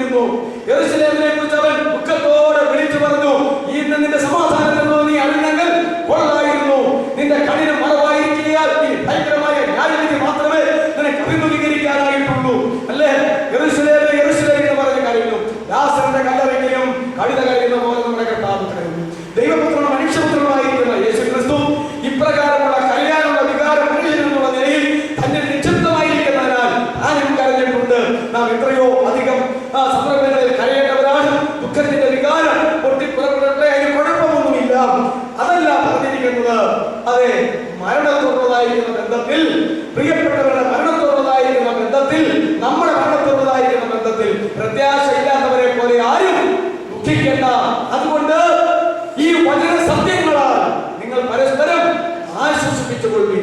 കർത്താവ് പറഞ്ഞു, അധ്വാനിക്കുന്നവരും ഭാരം ചുമക്കുന്നവരുമായിട്ടുള്ളവര് നിങ്ങൾ എല്ലാവരും എന്റെ അടുക്കൽ വരുവിൻ, ഞാൻ നിങ്ങളെ ആശ്വസിപ്പിക്കാം. വേദപണ്ഡിതന്മാർ തിരിച്ചു പറയുന്നു, പാപത്തിന്റെ മോചനം ലഭിക്കാൻ, പാപഭാരത്തിൽ നിന്ന് വിടുതൽ പ്രാപിപ്പാൻ, യേശുവിന്റെ രക്തത്താൽ ആദ്യത്തെ വീണ്ടെടുപ്പ് പ്രാപിപ്പാനുള്ള ആഹ്വാനമാണത്. എന്നാൽ അതോട് ചേർന്ന മത്തായി 11:28 പറഞ്ഞത്, അധ്വാനിക്കുന്നവരും ഭാരം ചുമക്കുന്നവരുമായിട്ടുള്ളവര് നിങ്ങൾ എല്ലാവരും എന്റെ അടുക്കൽ വരുവിൻ, ഞാൻ നിങ്ങളെ ആശ്വസിപ്പിക്കാം. 29ാമത്തെ വാക്യം, ഞാൻ സൗമ്യതയും താഴ്മയും ഉള്ളവനാകയാൽ എന്റെ മുഖമേറ്റ് എന്നോട് പഠിപ്പീൻ, എന്നാൽ പിന്നെയും നിങ്ങളുടെ ആത്മാക്കൾക്ക് ആശ്വാസം കണ്ടെത്തും. ഇത് ക്രിസ്തീയമായ ജീവിതത്തിൽ നേടിയെടുക്കേണ്ട ആശ്വാസമാണ്. ഇത് ക്രിസ്തുവിന്റെ പദപീഠത്തിൽ ഇരുന്നിട്ട് നേടിയെടുക്കേണ്ട ആശ്വാസമാണ്. ഇത് ക്രിസ്തുവാകുന്ന ജഗദ്ഗുരുവും ആ വലിയ ഗുരുവും മഹാ പുരോഹിതനും നാം വിശ്വസിച്ച് പറയുന്ന അപ്പോസ്തലനുമായിരിക്കുന്ന യേശുവിന്റെ മുഖത്തിൽ, അവന്റെ മുഖത്താൽ നാം അമിക്കപ്പെട്ടവരായി തീർന്നിട്ട് എന്റെ മുഖമേറ്റ് എന്നോട് പഠിപ്പിൻ എന്ന് പറഞ്ഞ പോലെ അവന്റെ മുഖമേറ്റ് പഠിച്ചാൽ കിട്ടുന്ന, അത് അപ്രകാരം അംഗീകരിച്ചാൽ കിട്ടുന്ന ഒരാശ്വാസമാണ്. ഈ രണ്ടാശ്വാസമാണ് പ്രാപിക്കേണ്ടത്. നിർഭാഗ്യവശാൽ ഏറിയ ദൈവമക്കളായ നമ്മളും മറ്റുള്ളവരുമൊക്കെ ആദ്യത്തെ പാപമോചനത്തിന്റെ ആശ്വാസത്തിൽ മാത്രം ഇരിക്കുന്നത് കൊണ്ട് വേണ്ടുമെണ്ണം ആശ്വാസമുള്ളവരായോ സമാധാനമുള്ളവരായോ ഏതെങ്കിലും സാഹചര്യത്തിൽ പെട്ടെന്ന് നമ്മൾ ഇളകുമ്പോൾ അങ്ങനെ ആ സമാധാനം പ്രാപിക്കാൻ കഴിയാത്തവരായി നമ്മൾ ആയിരിക്കുന്നത് ഈ രണ്ടാമത്തെ പോയിന്റ്, രണ്ടാമത്തെ കർത്താവിന്റെ വചനം നാം സ്വീകരിക്കാത്തത് കൊണ്ടാണ്. ഞാൻ സൗമ്യതയുള്ളവനാണ്, താഴ്മയുള്ളവനാണ്, ആകയാൽ എന്റെ മുഖമേറ്റ് ഇനി എന്നോട് പഠിച്ചാൽ നിങ്ങളുടെ ആത്മാക്കൾക്ക് അടുത്ത ആശ്വാസങ്ങൾ കിട്ടിക്കൊണ്ടിരിക്കും. അല്ലാതെ ആരോട് പഠിച്ച ആശ്വാസം പ്രാപിക്കാനാ, ആരുടെ തോളിച്ചായി ആശ്വാസം പ്രാപിക്കാനാ? ഒരിക്കലും അത് സാധ്യമല്ല. അതുകൊണ്ട് അപ്രകാരമുള്ള ഒരാശ്വാസമുണ്ട് എന്നാണ് ഞാൻ ഈ പറഞ്ഞത്. ഇപ്രകാരമുള്ള ഒരാശ്വാസം നമ്മൾ പ്രാപിച്ച് ജീവിക്കാൻ നമ്മുടെ പ്രായോഗികമായ ക്രിസ്തീയ ജീവിതത്തിൽ അത് യേശുവിൽ നിന്ന് പിന്നെയും നേടിയെടുക്കേണ്ട ഒരാശ്വാസമാണ്. എന്റെ ഈ വചനങ്ങളെ കേട്ട് ചെയ്യുന്നവനൊക്കെ ബുദ്ധിമാനായ വീടുള്ള മനുഷ്യനോട് തുല്യൻ. എന്റെ ഈ വചനങ്ങളെ കേട്ട് ചെയ്യാത്തവനൊക്കെയും മണലിന്മേൽ വീട് പണിത ഭോഷനായ മനുഷ്യനോട് തുല്യൻ. ഈ പ്രഭാഷണത്തിന്റെ കാര്യമാണ്. വചനം കേട്ട് അതനുസരിച്ച് അതിൻ പ്രകാരം ജീവിക്കണം. ഏതു വചനമായാലും അത് നമ്മൾ കേട്ട് അനുസരിച്ച് ജീവിക്കാൻ തുടങ്ങുമ്പോൾ അതിന്റെ സമാധാനവും സന്തോഷവും അതിന്റെ പ്രത്യാശയും അതിന്റെ ആശ്വാസവും നമുക്ക് നേടിയെടുക്കാനായിട്ട് കഴിയുകയുള്ളൂ എന്ന് നമ്മൾ മനസ്സിലാക്കണം. തുടർന്ന് ഈ വിഷയം അവസാനിപ്പിക്കുവാൻ വളരെ വേഗത്തിൽ ചില കാര്യങ്ങൾ കൂടെ നിങ്ങളെ ഓർമ്മിക്കട്ടെ. നാം ചിന്തിച്ച വിഷയത്തിൽ പുനരുത്ഥാനത്തിന് 3 നിരയുണ്ട് എന്ന് തിരുവെഴുത്തിൽ നമുക്ക് കാണുവാൻ കഴിയും. പുനരുത്ഥാനത്തിന് 3 ഘട്ടങ്ങൾ, 1-ാം നിര, 2-ാം നിര, 3-ാം നിര എന്ന് പറയുന്ന 3 ഘട്ടങ്ങൾ അല്ലെങ്കിൽ 3 നിര പുനരുത്ഥാനമുണ്ട് എന്ന് വചനം നമ്മെ ഉത്ബോധിപ്പിക്കുന്നു. ആദ്യ ഫലം ക്രിസ്തു. 1 കോരിന്ത്യർ 15:23. 1 കോരിന്ത്യർ 15:23. ആരെങ്കിലും എടുത്താൽ വേഗം വായിച്ചാൽ ഓരോരുത്തരും പുനരുത്ഥാനം സംബന്ധിച്ച് പറഞ്ഞു വരികയാ. ഈ പുനരുത്ഥാനത്തിൽ ഓരോരുത്തരും താന്മാന്റെ നിരയിലെത്തണേ. ആദ്യ ഫലം ക്രിസ്തു മതി. അതാണ് 1-ാമത്തെ നിര. 2-ാമത്തെ നിര പിന്നെ ക്രിസ്തുവിന് ഉള്ളവർ. ആദ്യ നിര ക്രിസ്തു, പിന്നെ ക്രിസ്തുവിനുള്ളവരാണ് 2-ാമത് പുനരുത്ഥാനം ചെയ്യുന്ന നിര. നമ്മുടെ കർത്താവായിരിക്കുന്ന യേശു ആദ്യ നിരയിൽ പുനരുത്ഥാനം ചെയ്തല്ലോ, ചെയ്തില്ലേ? എന്നാൽ ഇനി അടുത്ത നിരയിൽ ആരാ ഉള്ളത്? ക്രിസ്തുവിനുള്ളവര്. നമ്മുടെ നിര അതാണ്. ക്രിസ്തുവിനുള്ളവരായ ആ നിരയിലേക്കാണ് നാം കടന്നു വരുന്നത്. 1 കോരിന്ത്യർ 15:24. പിന്നെ അത് ഒന്നിച്ച വാക്യം കിടക്കുന്നത് ക്രിസ്തുവിനുള്ളവര്. പിന്നെ അവസാനം പറയുക, പിന്നെ അവസാനം 1 കോരിന്ത്യർ 15:24-26 വാക്യം. അതുകൊണ്ട് 1 കോരിന്ത്യർ 15:23 മുതൽ 26 വരെയുള്ള വാക്യങ്ങൾ വായിക്കുമ്പോൾ ഈ പുനരുത്ഥാന നിര നമുക്ക് കാണുവാനായിട്ട് കഴിയും. ആ നിരയ്ക്ക് തെറ്റില്ല കേട്ടോ. ആദ്യ നില യേശു ക്രിസ്തു, ആദ്യ ഫലം യേശു ക്രിസ്തു. പിന്നെ ക്രിസ്തുവിനുള്ളവരായ തന്റെ സഭ, തന്റെ മക്കൾ, തന്റെ മണവാട്ടി, തന്റെ കാന്ത എന്നൊക്കെ പറയും, തന്റെ ശരീരമാകുന്ന സഭ. പിന്നെ അവസാനം ഇങ്ങനെ പുനരുദ്ധാന നിര മൂന്നെണ്ണമാകുന്നു എന്ന് വചനത്തിൽ രേഖപ്പെടുത്തിയിട്ടുണ്ട്. പിന്നെയും ഞാൻ ആദ്യം പറഞ്ഞ പോലെ മഹോദ്രവ കാലത്തിൽ, മഹാകഷ്ടത്തിന്റെ കാലത്തിൽ രക്തസാക്ഷികളായി മാറുന്ന പുനരുദ്ധാന നിരകളെ കുറിച്ച് വെളിപ്പാട് പുസ്തകത്തിൽ പിന്നെയും പറഞ്ഞിട്ടുണ്ട്. അതെല്ലാം ഈ മൂന്നിൽ ഉൾപ്പെടുത്തിക്കൊണ്ടാണ്, പിന്നെ അവസാനം എന്ന് പറയുന്നതിൽ ഉൾപ്പെടുത്തിക്കൊണ്ട് അതെല്ലാം ചേർത്തിരിക്കുന്നത്. അതുകൊണ്ട് 3 പുനരുദ്ധാന നിരയുണ്ട് എന്ന് വചനം പറയുന്നു. ആ നിര തെറ്റാതെ, ആ സമയം തെറ്റാതെ, ആ ഗണം തെറ്റാതെ മരണത്തിന്റെയും ജീവന്റെയും അധികാരിയായിരിക്കുന്ന ദൈവം തമ്പുരാൻ അത് നടത്തുക തന്നെ ചെയ്യും. എന്നാൽ ആദ്യപരമായി ഉയർത്തെഴുന്നേറ്റ ക്രിസ്തുവിനോട് കൂടെ രണ്ടാം നിരയിൽ അവന് ഉള്ളവരായ നമ്മളായിരിക്കും. അവിടെ ആയിരിക്കുമോ എന്നുള്ളതായിരുന്നു നമ്മൾ ഉറപ്പുവരുത്തേണ്ടത്. ക്രിസ്തു ഉയർത്തെഴുന്നേറ്റു. അവസാനത്തെ നില ഇതുവരെ ഉയർത്തെഴുന്നേറ്റിട്ടില്ല. നമ്മളും ഇതുവരെ, ദൈവമക്കളുടെ സമൂഹവും ഇതുവരെ ഉയർത്തെഴുന്നേറ്റിട്ടില്ല. ക്രിസ്തുവിനോട് കൂടെ രണ്ടാം നിലയിൽ നാം ആയിത്തീരുവാൻ ഇടയാകണം. അതിന് തക്കവണ്ണം എത്രയും വേഗം ഈ മരണാനന്തര ജീവിത ക്ലാസിന്റെ വചനങ്ങൾ നമ്മിൽ ക്രിയ ചെയ്യണമെന്ന ഈ പറഞ്ഞതിന്റെ ചുരുക്കം. പുനരുദ്ധാന നിലകൾ അപ്രകാരം 3 എണ്ണമാകുന്നു. പുനരുദ്ധാന മർമ്മം എന്ന് നമ്മൾ കഴിഞ്ഞ ദിവസം ചിന്തിച്ചതാണ്. ഞാനൊരു മർമ്മം നിങ്ങളോട് പറയാം. നാം എല്ലാവരും നിദ്ര കൊള്ളുകയില്ല എന്ന് പറഞ്ഞിട്ട് അന്ത്യകാലനാഥത്തിനിടയിൽ എന്ന് പറഞ്ഞ് നാം എല്ലാവരും ഉയർത്തെഴുന്നേൽക്കുകയും രൂപാന്തരപ്പെടുകയും ചെയ്യുമെന്നാണ് പറഞ്ഞത്. അതാണ് ഒരു മർമ്മം എന്ന് പറയുന്നത്, പുനരുദ്ധാന മർമ്മം. 15 മർമ്മങ്ങൾ ഉണ്ടെന്ന് ഞാൻ സൂചിപ്പിച്ചിട്ടുണ്ട്. വിവാഹത്തിന്റെ ഒരു മർമ്മം ലേഖനത്തിലുണ്ട്. ഇവിടെ പുനരുദ്ധാനത്തിന്റെ ഒരു മർമ്മമുണ്ട്. ആ മർമ്മത്തെ 3ആയി പണ്ഡിതന്മാര് തിരിച്ചിട്ടുണ്ട്. 2 ഗ്രൂപ്പുകളുടെ പുനരുദ്ധാനം, മരിച്ച വിശുദ്ധന്മാരുടെയും ജീവനോടിരിക്കുന്ന വിശുദ്ധന്മാരുടെയും പുനരുദ്ധാനം. അതാ 2 ഗ്രൂപ്പുകളുടെ പുനരുദ്ധാനം. അതാ ഞാൻ ഒരു മർമ്മം പറയാമെന്ന് പറഞ്ഞതില് ഒന്നാമത്തെ കാര്യം 2 ഗ്രൂപ്പുകളുടെ പുനരുദ്ധാനം. 1 Corinthians 15:51-52 വാക്യം നമ്മളിത് വായിച്ചതാണ്. 2 രൂപാന്തരത്തിന്റെ മർമ്മം. കുറെ ആളുകൾ ജീവനോടിരുന്ന് രൂപാന്തരപ്പെടും. അതിനെക്കുറിച്ച് സവിസ്തരമായിട്ട് അവിടെയാണ് പറയുന്നത്. മരിച്ചവരുടെ പുനരുദ്ധാനത്തിന്റെ മർമ്മം മാത്രമല്ല, രൂപാന്തരത്തിന്റെ മർമ്മം. 1 Corinthians 15:52. 3 അന്ത്യകാലത്തിന്റെ ഒരു മർമ്മം. നിങ്ങൾ ഓർക്കുന്നുണ്ടായിരിക്കുമോ? ഞാൻ പറഞ്ഞു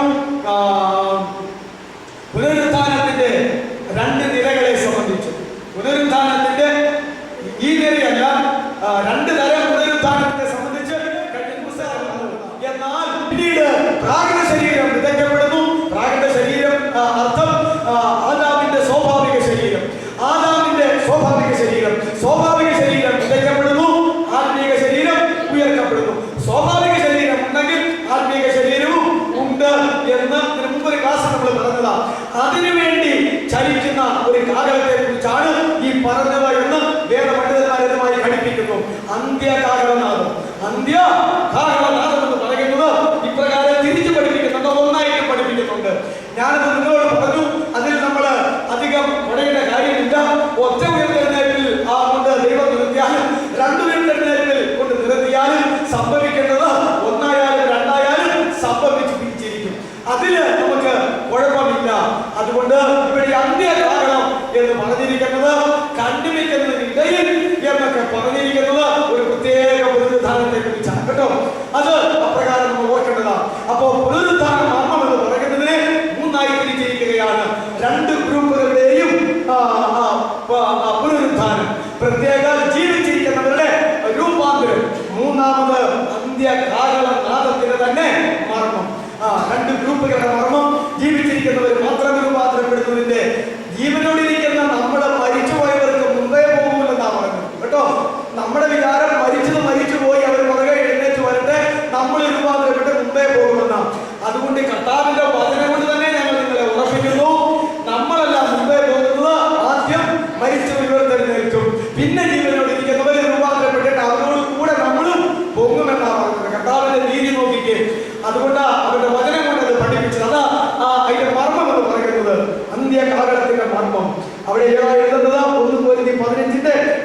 54, സങ്കീർത്തനം 47:5. അപ്പോ പുനരുത്ഥാന മർമ്മങ്ങളെ മൂന്നായിട്ട് തിരിച്ച് പഠിപ്പിക്കുന്നുണ്ട്. ചിലപ്പോൾ ഒന്നായിട്ടൊക്കെ പഠിപ്പിക്കും, ചിലപ്പോൾ രണ്ടായിട്ടുമൊക്കെ പഠിപ്പിക്കും. അപ്പോ എണ്ണമല്ല വിഷയം വരുന്നുണ്ടോ എന്ന് മാത്രമാണ് നിങ്ങൾ നോക്കേണ്ടത്. എണ്ണത്തിന്റെ കാര്യത്തിൽ വേദപണ്ഡിതന്മാരായ എണ്ണങ്ങൾ കൊടുത്തിരിക്കുന്നു. അതുകൊണ്ട് വിഷയം ബൈബിളിലുള്ളതാണ്. എണ്ണം അങ്ങനെ എണ്ണിയല്ല പറഞ്ഞിരിക്കുന്നു. അതുകൊണ്ട് എണ്ണത്തിലെ വൈരുദ്ധ്യമല്ല, വിഷയത്തിന്റെ ഏകത്വമാണ്, വിഷയത്തിന്റെ സമ്പൂർണ്ണതയാണ് നമ്മൾ നോക്കേണ്ടത്. അതുകൊണ്ട് ഈ പുനരുത്ഥാന മർമ്മത്തെ മൂന്നായിട്ട് ഇപ്രകാരം തിരിച്ച് പഠിപ്പിക്കുന്നത് നമ്മുടെ ഓർമ്മയിൽ ഇരിക്കട്ടെ. ഇനി നമ്മൾ ഒരു ക്ലാസ്സിൽ ചിന്തിച്ചു മാംസങ്ങൾക്ക് വൈരുദ്ധ്യങ്ങളുണ്ട്, ഇല്ലേ? ശരീരങ്ങൾക്ക് വൈരുദ്ധ്യങ്ങളുണ്ട്, തേജസ്സിന് വൈരുദ്ധ്യങ്ങളുണ്ട്. ഇതൊക്കെ നമ്മൾ ചിന്തിച്ചില്ലേ? അതുപോലെ തന്നെയാ എല്ലാവരുടെയും പുനരുത്ഥാനം എന്ന് പറഞ്ഞു പഠിപ്പിച്ചു. പുനരുത്ഥാന പാഠത്തില മാംസങ്ങൾക്ക് വ്യത്യാസമുണ്ട്, അതുപോലെ തന്നെ ശരീരങ്ങൾക്ക് വ്യത്യാസമുണ്ട്, തേജസ്സുകൾക്കും വ്യത്യാസമുണ്ട്. അതുകൊണ്ട് പുനരുത്ഥാനത്തിൽ ഇതെല്ലാം ഉണ്ടാകും എന്നാ പറഞ്ഞിരിക്കുന്നത്. എന്നാൽ 3 വിധ ശരീരങ്ങളെ കുറിച്ച് വചനത്തിൽ ഇതോട് ചേർത്ത് നമ്മൾ ചിന്തിക്കേണ്ടിയിരിക്കുന്നു. ഒന്ന്, മരണത്തിന് അധീനമായ ഈ ശരീരം, മരണത്തിന് അധീനമായ ഈ ജഡശരീരം. അത് നമുക്കറിയാം. റോമർ 7:24 മരണത്തിന് അധീനമായ ശരീരം. കഴിഞ്ഞ ദിവസം നമ്മളത് ചിന്തിച്ചതാണ്. 2, സ്വാഭാവിക ശരീരം. അതിനാണ് ബൈബിളിൽ ഇവിടെ പറഞ്ഞിരിക്കുന്നത് പ്രാകൃത ശരീരം. പ്രാകൃത ശരീരം ഞാനത് നിങ്ങളോട് പറഞ്ഞിട്ടുള്ളതായ ഒരു ഓർമ്മ.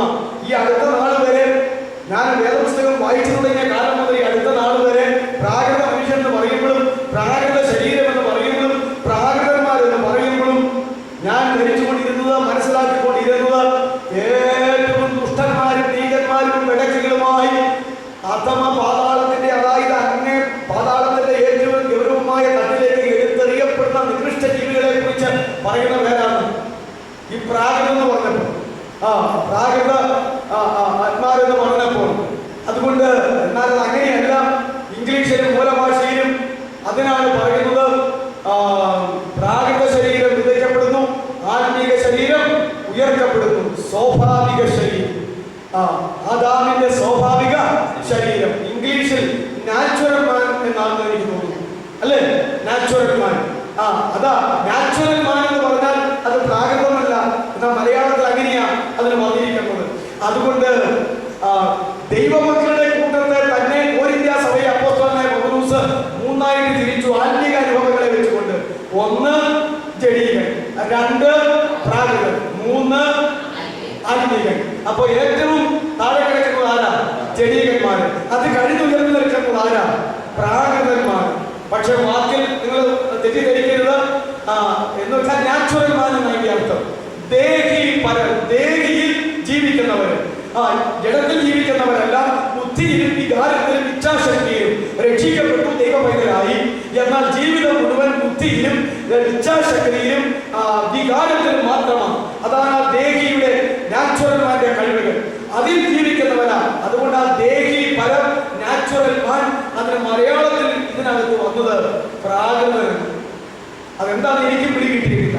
ആ പ്രാകൃതൻ എന്ന വാക്ക് പറഞ്ഞപ്പോഴാണ് നമുക്ക് ഈ തെറ്റിദ്ധാരണ ഉണ്ടായത്. അതുകൊണ്ട് ജഡീകന്മാരെയൊക്കെ ഉയർന്നു നിൽക്കുന്ന ആളുകൾ ദൈവങ്ങളുടെ കാര്യമായത് പ്രാകൃതന്മാരെന്ന് പറഞ്ഞിരിക്കുന്നു. അത് വെച്ച് ചിന്തിക്കണം. പ്രാകൃത ശരീരം വിതയ്ക്കപ്പെടുന്നു, ആത്മീക ശരീരം ഉയർത്തപ്പെടുന്നു. മരണത്തിന് അധീനമായ ജഡശരീരം വിതയ്ക്കപ്പെടുന്നു. ഒരു തേജസ്കരണം അവർക്ക് ക്രിസ്തുവിൽ അവർ ഉയർത്തുന്നു. അതാ പറഞ്ഞിരിക്കുന്നത്. വീണ്ടും മൂന്നാമത് ആത്മീക ശരീരം. 1 Corinthians 15:44. സ്വാഭാവിക ശരീരവും ആത്മീക ശരീരത്തിനും ഒറ്റ വാക്യമാണ്. 1 Corinthians 15:44. അപ്പൊ മരണത്തിന് അധീനമായ ശരീരം അല്ലെങ്കിൽ പാപശരീരം, 2 സ്വാഭാവിക ശരീരം അല്ലെങ്കിൽ പ്രാകൃത ശരീരം, 3 ആത്മീക ശരീരം. ഇങ്ങനെ 3 തരം ശരീരങ്ങളെ കുറിച്ച് പറഞ്ഞിട്ടുണ്ട്. ദൈവമക്കളുടെ അനുഭവത്തിലും 3ആയിട്ട് തിരിച്ചിട്ടുണ്ട്. ജഡീകർ, പ്രാകൃതർ, ആത്മീകർ എന്നാ പറഞ്ഞു. എന്നാൽ പ്രാകൃതർ വെച്ച് ദൈവാത്മാവിന്റെ ഉപദേശം കൈക്കൊള്ളുന്നില്ല. അതും കൂടെ വന്നു കഴിഞ്ഞപ്പോൾ അത് ആ പ്രാകൃതർ കുറെ കൂടെ ഉറച്ചു. കാരണം ഒരു മനുഷ്യന് പാപബോധം, നീതിബോധം, ന്യായവിധിബോധം കൊടുക്കുന്നത് ആരാണ് കർത്താവ് പറഞ്ഞത്? അവൻ വന്നാൽ ലോകത്തിന് പാപത്തെ കുറിച്ചും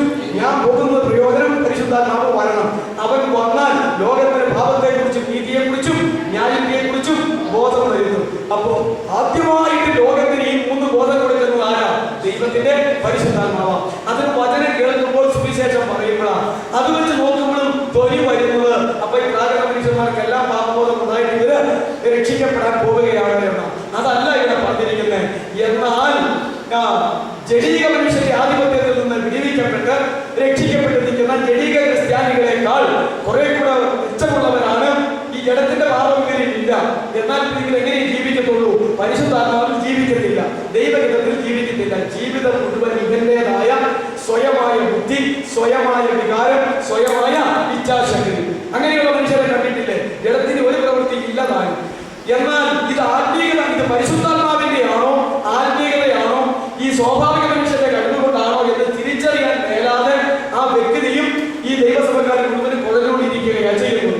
അതുകൊണ്ട് ഈ മനുഷ്യനെ സംബന്ധിച്ചാണ് പറഞ്ഞത്, ഇവന്റെ ക്രിസ്തീയ ജീവിതത്തിൽ പരിശുദ്ധാത്മാവിന്റെ ആലോചനകൾ ഇവൻ സ്വീകരിക്കത്തില്ല. പരിശുദ്ധാത്മാവ് എന്ത് പറഞ്ഞു കൊടുത്താലും ചെറുവരുടെ നിർത്തിയിട്ട് ഞാനൊന്ന് ചിന്തിച്ചു നോക്കട്ടെ, ഞാനൊന്ന് ആലോചിച്ചു നോക്കട്ടെ, എന്റെ ഹൃദയം എന്താ പറയുന്നതെന്ന് ഞാനൊന്ന് അകത്തെ ശബ്ദം ഒന്ന് കേട്ടു നോക്കട്ടെ എന്ന് പറഞ്ഞിട്ട് ഇത് കേൾക്കാൻ പോകും. അവനവന്റെ ബുദ്ധിയും അവനവന്റെ ഇച്ഛാശക്തിയും അവനവന്റെ വികാരവും പറയുന്ന പോലെ മാത്രം പോകുന്നു. പരിശുദ്ധാത്മാവിന്റെ ആലോചന ജീവിക്കുന്നില്ല. എന്നാൽ ആത്മീകരാരാ? ജഡീകന്റെ അവസ്ഥയിൽ നിന്ന് വിടിവിക്കപ്പെട്ട പ്രാകൃത മനുഷ്യന്റെ അനുഭവത്തിൽ നിന്ന് വിടിവിക്കപ്പെട്ട് സമ്പൂർണമായി ആത്മാവിൽ നിറഞ്ഞ ആത്മാവിന്റെ ഗൈഡൻസിൽ മാത്രം മുമ്പോട്ട് പോകുന്ന മനുഷ്യന്റെ പേരാണ് ആത്മീകൻ. അപ്പൊ ആത്മീകൻ ആരുടെ ഉപദേശം കൈക്കൊള്ളും? ദൈവാത്മാവിന്റെ ഉപദേശം മാത്രമേ കൈക്കൊള്ളുകയുള്ളൂ. മറ്റാരുടെയും ഉപദേശം കൈക്കൊള്ളത്തില്ല, മനുഷ്യന്റെ ഉപദേശം കൈക്കൊള്ളത്തില്ല, സാത്താന്റെ ഉപദേശം കൈക്കൊള്ളത്തില്ല. ദൈവത്തിന്റെ ഉപദേശം മാത്രം. അതാണ് ആത്മീകന്റെ ലക്ഷണം.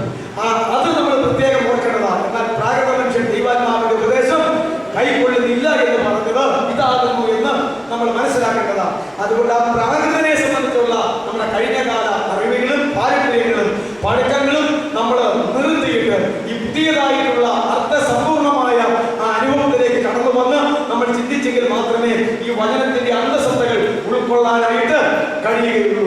അതുകൊണ്ട് ഒന്നാം സ്ഥാനത്ത് നിൽക്കുന്ന ദൈവമക്കളുടെ പേരെന്താ? ആത്മീകൻ. പിന്നെ താഴെ നിൽക്കുന്നവരുടെ പേരെന്താ? പ്രാകൃതന്മാർ. പിന്നെ ഏറ്റവും താഴെ നിൽക്കുന്നവരുടെ പേരെന്താ? ജഡീകന്മാർ. ഇത് 3 പേര് രക്ഷിക്കപ്പെട്ട ദൈവമക്കൾ.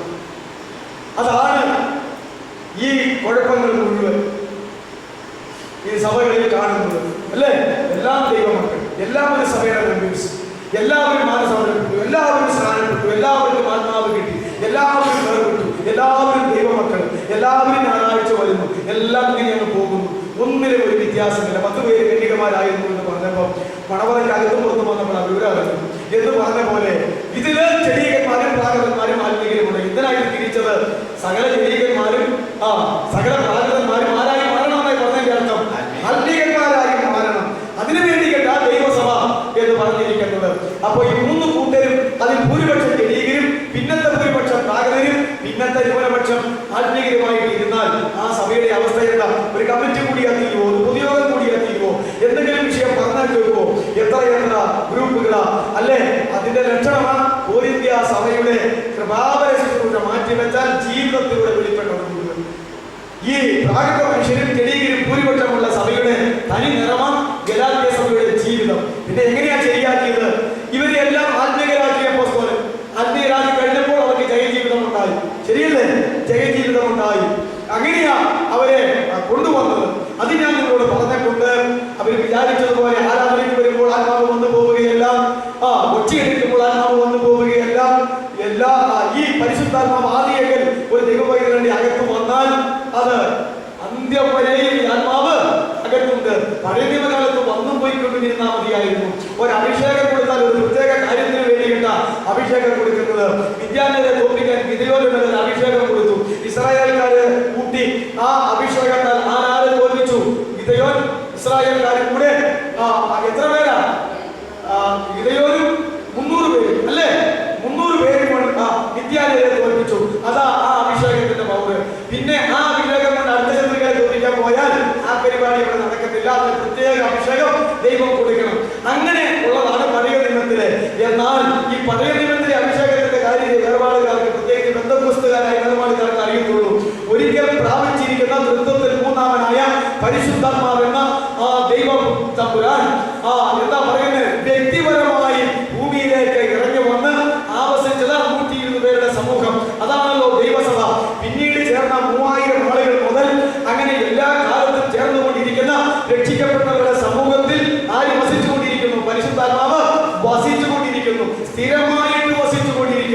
പരിശുദ്ധാത്മാവില്ലാത്ത ഒരു സെക്കൻഡ് പോലും ആ മനുഷ്യന്റെ ജീവിതത്തിൽ ഉണ്ടാകത്തില്ല.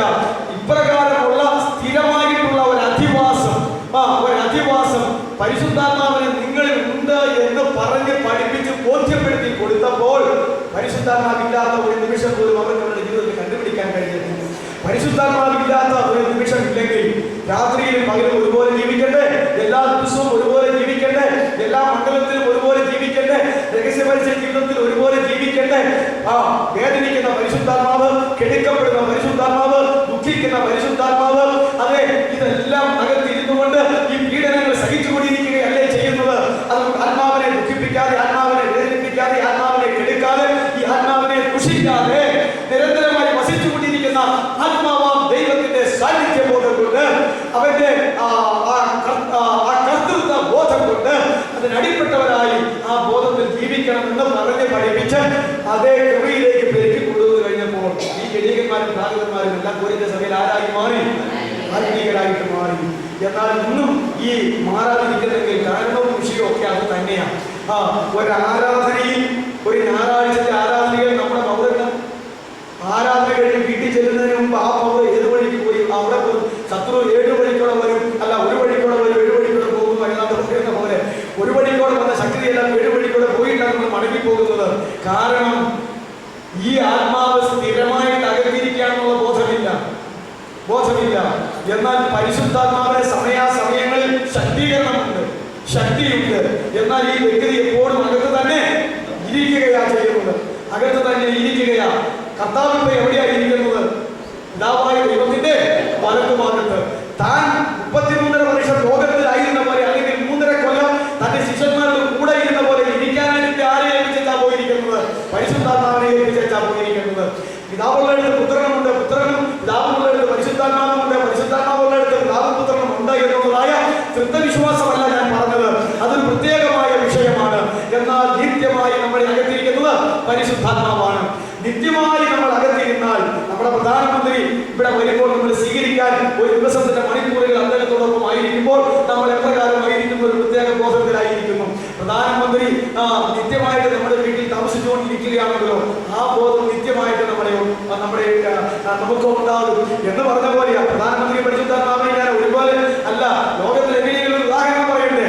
അതുകൊണ്ട് ഈ ഒരു ആത്മാവിന്റെ അധിവാസം, അതിന്റെ കീ സെന്റൻസ് 1 കൊരിന്ത്യർ 3:16 നിങ്ങൾ ദൈവത്തിന്റെ മന്ദിരമെന്നും ദൈവത്തിന്റെ ആത്മാവ് നിങ്ങളിൽ വസിക്കുന്നു എന്നും നിങ്ങൾ അറിയുന്നില്ലയോ? ഏത് ദൈവത്തിന്റെ മന്ദിരം? നിങ്ങൾ പരിശുദ്ധാത്മാവായ ദൈവത്തിന്റെ മന്ദിരമാകുന്നു. പരിശുദ്ധാത്മാവായ ദൈവം നിങ്ങൾ നിത്യമായി അധിവസിച്ചു കൊണ്ടിരിക്കുന്നു. നിത്യമായ വാസത്തിന് പറയുന്നത് അധിവസിച്ചു കൊണ്ടിരിക്കുന്നു എന്ന് നിങ്ങൾ അറിയുന്നില്ലയോ? ദൈവത്തിന്റെ മന്ദിരത്തെ നശിപ്പിക്കുന്നവരെ ദൈവം നശിപ്പിക്കും. ഇപ്രകാരമുള്ള ഒരു അനുഭവ ജ്ഞാനത്തിലൂടെ, ബോധത്തിലൂടെയാണ് ഒരു വ്യത്യാസം തിരുത്തപ്പെട്ടത്. ഈ ഒരു ബോധം എല്ലാവർക്കും ഉണ്ടായാൽ ജീവിതത്തെ നിയന്ത്രിക്കാതെ എന്ത് ചെയ്യും? രണ്ടിലൊന്നാണ്. ഒന്നുകിൽ പരിശുദ്ധാത്മാവിനെ അംഗീകരിക്കാതെ അവൻ പോകും, അല്ലെങ്കിൽ പരിശുദ്ധാത്മാവിന് വിധേയപ്പെട്ടവൻ പോകും. ശരിയല്ലേ? ആ ഒരു ബോധം നമുക്ക് ഉണ്ടാകേണ്ടത് വളരെ ആവശ്യമാണ്. മരണത്തിന് അധീനമായ ശരീരമുണ്ട്, പാപശരീരം, സ്വാഭാവിക ശരീരമുണ്ട്, ആത്മീക ശരീരമുണ്ട്. ഇതല്ലേ നമ്മൾ ചിന്തിച്ചുകൊണ്ടിരുന്നത്. അടുത്ത മറ്റൊരു വിഷയത്തിലേക്ക് നമുക്ക് വളരെ വേഗം കടന്നു വരാം. വേദപുസ്തകത്തില് 3 തരം ജീവപുസ്തകത്തെ കുറിച്ച് പറഞ്ഞിട്ടുണ്ട്. ഞാൻ അടുത്ത കാലത്ത് വരെ അത് ഒരൊറ്റ പുസ്തകങ്ങളൊന്നും അധ്യാനിച്ചുകൊണ്ടിരുന്നത്. അതുകൊണ്ട് ഒരുപിടി സംശയങ്ങൾ അതിനകത്ത് വന്നുകൊണ്ടിരുന്നു. എന്നാൽ 3 തരം ജീവപുസ്തകമുണ്ട് എന്ന് രേഖപ്പെടുത്തിയിട്ടുണ്ട് എന്നുള്ള ബോധം വന്നപ്പോഴാണ് ആ സംശയങ്ങൾ ദൂരീകരിക്കപ്പെടുവാൻ ഇടയായത്. ഇത് നിത്യമായ മരണത്തോടും മറ്റേ മരണത്തോടും ഒക്കെ ബന്ധപ്പെട്ടാണ് ഈ ജീവന്റെ പുസ്തകത്തിലെ കാര്യങ്ങളൊക്കെ രേഖപ്പെടുത്തിയിരിക്കുന്നത്. മരണം ന്യായവിധി എന്ന വിഷയത്തോടു കൂടെയാണ്, പുനരുത്ഥാനം എന്ന വിഷയത്തോടു കൂടെ ബന്ധപ്പെട്ട് പറഞ്ഞിരിക്കുന്നത് ഈ പുസ്തകത്തിന്റെ കാര്യം. അതുകൊണ്ട് 3 വിധത്തിലുള്ള ജീവപുസ്തകങ്ങളുണ്ട്. ഒന്ന് സങ്കീർത്തനം 69:28. സങ്കീർത്തനം 69:28. അത് 69:28 എഴുതിയാൽ അടുത്ത ഒരു വിഷയം കൂടി അതിലുള്ളതിനാൽ ഇത് അതിൽ എന്ന കാര്യമാണ് പറയുന്നത് എന്ന് നിങ്ങൾ ഓർക്കണം. എന്താ പറഞ്ഞേ? ഒരു പ്രത്യേകതരം ആളുകളെ കുറിച്ച് പറയുമ്പോൾ സങ്കീർത്തനക്കാരൻ ദൈവത്തോട് പറയുക, ജീവന്റെ പുസ്തകത്തിൽ നിന്ന് നിങ്ങളുടെ പേര് മായിച്ചു കളഞ്ഞേക്കണം. ഞാൻ ചോദിക്കട്ടെ, സ്വർഗരാജ്യത്തിലേക്ക് പോകാൻ തക്കവണ്ണം ജീവന്റെ പുസ്തകത്തിൽ പേരെഴുതിയിരിക്കുന്ന ഒരു വ്യക്തിയെ ഈ ഭൂമിയിൽ ആരെങ്കിലും വിളിച്ചു വരുമ്പോൾ മായ്ക്കട ആ പേര് എന്ന് പറയുന്നത് ദൈവം മായ്ക്കാൻ പോവാണോ? ഒരു മതാധ്യക്ഷൻ അട്ടഹസിച്ചാലും അത് നടക്കുമോ? എഴുതുക പേരെന്ന് പറയുമ്പോൾ ദൈവം എഴുതുമോ? അങ്ങനെ ഇവിടെ ഇരിക്കുന്ന ആരെങ്കിലും ഏതെങ്കിലും വിശുദ്ധനോ നേതാവോ മതാധ്യക്ഷനോ എഴുതാൻ പറയുമ്പോൾ എഴുതാനും വായിക്കാൻ പറയുമ്പോൾ വായിക്കാനും കളയാൻ പറയുമ്പോൾ കളയാനും പറയുന്നതാണോ? അല്ല. അപ്പോ ഇത് എന്ന് പറയുന്നത് ഞാൻ വളരെ കാര്യത്തിൽ പറയാം. നമ്മുടെയൊക്കെ സഭകളിൽ രജിസ്റ്ററുണ്ടല്ലോ, പള്ളികളിൽ രജിസ്റ്ററുണ്ടല്ലോ. ആദ്യത്തെ പ്രധാനപ്പെട്ട രജിസ്റ്റർ എന്ന് പറയുന്നത് ഇടവക രജിസ്റ്ററാണ്. ഈ പള്ളി ഇടവകയിൽ എത്ര അംഗങ്ങളുണ്ട്, അതെത്ര വീട്ടുകാരായിട്ടാണ്, ഓരോ വീട്ടിൽ ആണെത്ര പെണ്ണെത്ര മക്കളെത്ര ആൺമക്കളെത്ര പെൺമക്കളെത്ര എന്നൊക്കെ അതിനറിയാം. മരുമക്കൾ വന്നു ചേർന്ന കുടുംബം വിസ്താരപ്പെടുമ്പോഴും ഈ രജിസ്റ്ററിൽ മരുമകൻ അല്ലെങ്കിൽ മരുമകൾ എന്നൊക്കെ എഴുതി ചേർത്ത് ആ കുടുംബത്തിന്റെ ലിസ്റ്റ് ഇങ്ങനെ പൂർത്തിയാക്കി കൊണ്ടുപോകുന്ന ഒരു രജിസ്റ്ററിന്റെ പേരാ ഇടവക രജിസ്റ്റർ. ഇടവക രജിസ്റ്റർ എന്ന് പറഞ്ഞാൽ ആകെ എത്ര മെമ്പേഴ്സ്, കൊച്ചുങ്ങൾ ആപാലവൃത്തം എത്രയുണ്ടെന്ന് അറിയുന്ന രജിസ്റ്ററാണ് ഇടവക രജിസ്റ്റർ.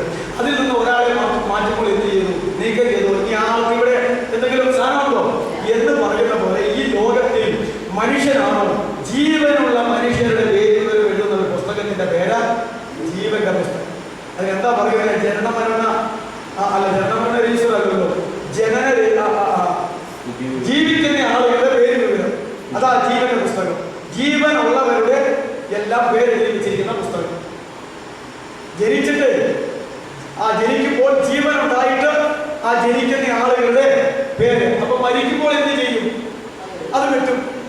ഇതിൽ നിന്ന് എത്ര പേര് ഭൂമിയിൽ ജീവനോട് ഇരിക്കുന്നു നോക്കാൻ നേരത്തെ ഈ പുസ്തകം നോക്കിയാൽ മതി. മരിക്കുമ്പോൾ അത് വെട്ടിക്കൊണ്ടിരിക്കും. ഈ പശ്ചാത്തലത്തിലാണ് പറയുന്നത് ആ ജീവന്റെ പുസ്തകത്തിൽ ഇവന്റെ പേരെങ്ങോട് മായ്ച്ചു കളഞ്ഞേക്കാവോ? ഒരിക്കൽ മോശ പോലും പറഞ്ഞല്ലോ, അങ്ങനെയാണെങ്കിൽ ജീവപുസ്തകത്തിൽ എന്റെ പേരെങ്ങോട് മായ്ച്ചേ. മോശ പറഞ്ഞ സ്വർഗത്തിൽ പോകേണ്ട ജീവപുസ്തകത്തിൽ നിന്ന് വായിക്കോ? മോശ പറയുന്നുണ്ട് ദൈവം വായിച്ചു കളിയോ? മോശ ഈ ഭൗമിക ഘടനകൾ കടന്നില്ലെങ്കിലും ആൾ സ്വർഗത്തിൽ പോയില്ലേ? പത്തിസായി പോയില്ലേ? പോയി. അപ്പോൾ ഞാൻ പറയുന്നത് അതാ മോശ പറഞ്ഞത്, അല്ലാതെ ഇതല്ല. നമ്മൾ തോന്നുമ്പോൾ അതങ്ങനെ പിന്നെയൊക്കെ ഇതിനൊക്കെ വ്യാഖ്യാനങ്ങൾ അന്നേ സമുദായത്തിൽ പറഞ്ഞ് പഠിപ്പിച്ചിട്ടുണ്ട്.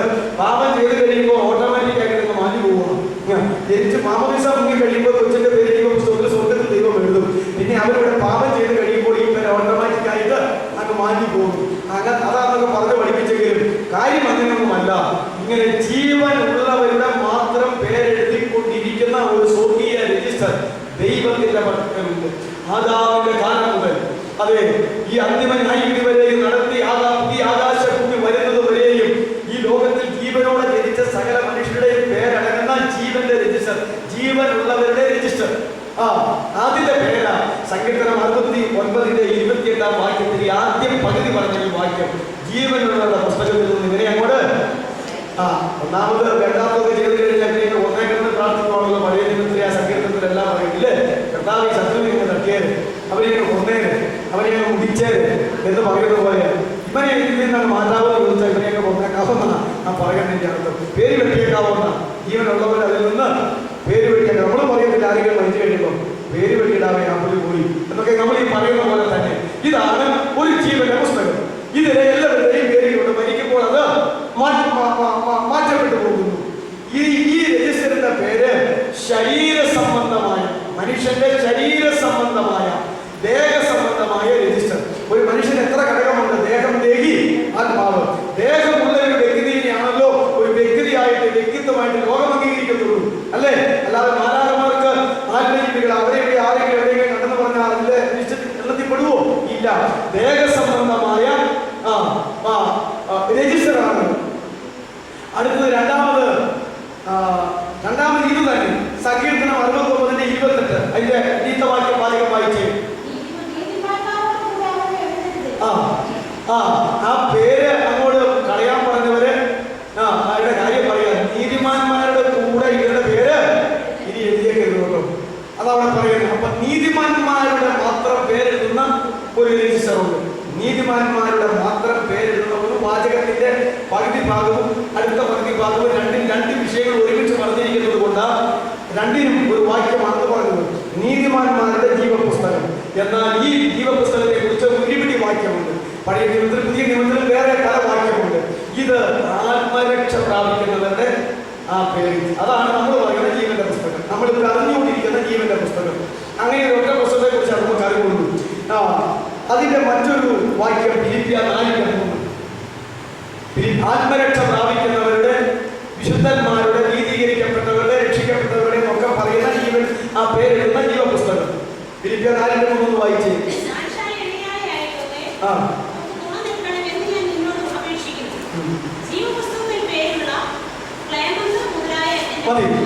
ജീവപുസ്തകത്തിൽ പേരുണ്ട് എന്ന പൗലോസിന് വെളിപ്പാട് കിട്ടിയ അറിഞ്ഞിട്ടുള്ള ചുരുക്കം ചില വിശ്വാസികളുടെ കാര്യം അവിടെ പറയുകയാണ്. ആ പറയുന്ന ആളുകൾക്ക് എവിടെ പേരുണ്ട്? ജീവപുസ്തകത്തിൽ പേരുണ്ട്.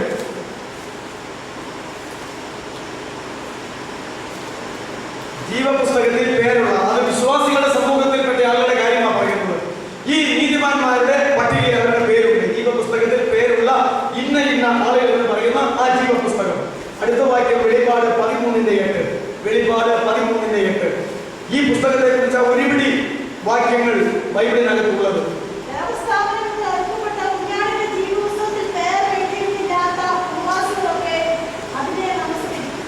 ലോക സ്ഥാപനം മുതൽ അറുക്കപ്പെട്ട കുഞ്ഞാടിന്റെ ജീവപുസ്തകത്തിൽ പേരെഴുതി കാണാത്തവരൊക്കെയും അതിനെ നമസ്കരിക്കും. അപ്പോ കുഞ്ഞാടിന്റെ അല്ലേ, ലോക സ്ഥാപനം മുതൽ അറുക്കപ്പെട്ട കുഞ്ഞാടിന്റെ ജീവപുസ്തകം, അത് ഈ ജീവപുസ്തകമാണ്.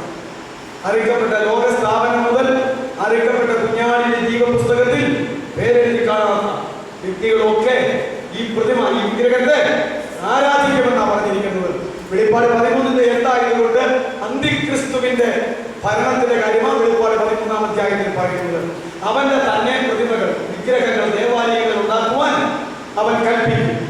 അപ്പോ ആ വിഗ്രഹാരാധന നടത്തുന്നവര് കുഞ്ഞാടിന്റെ ജീവപുസ്തകത്തിൽ പേരെഴുതിയിട്ടുള്ളവര് അല്ല എന്നാ അവിടെ പറഞ്ഞിരിക്കുന്നു. അടുത്ത ഒരു വാക്യം വെളിപ്പാട് 17:8. വെളിപ്പാട് 17:8.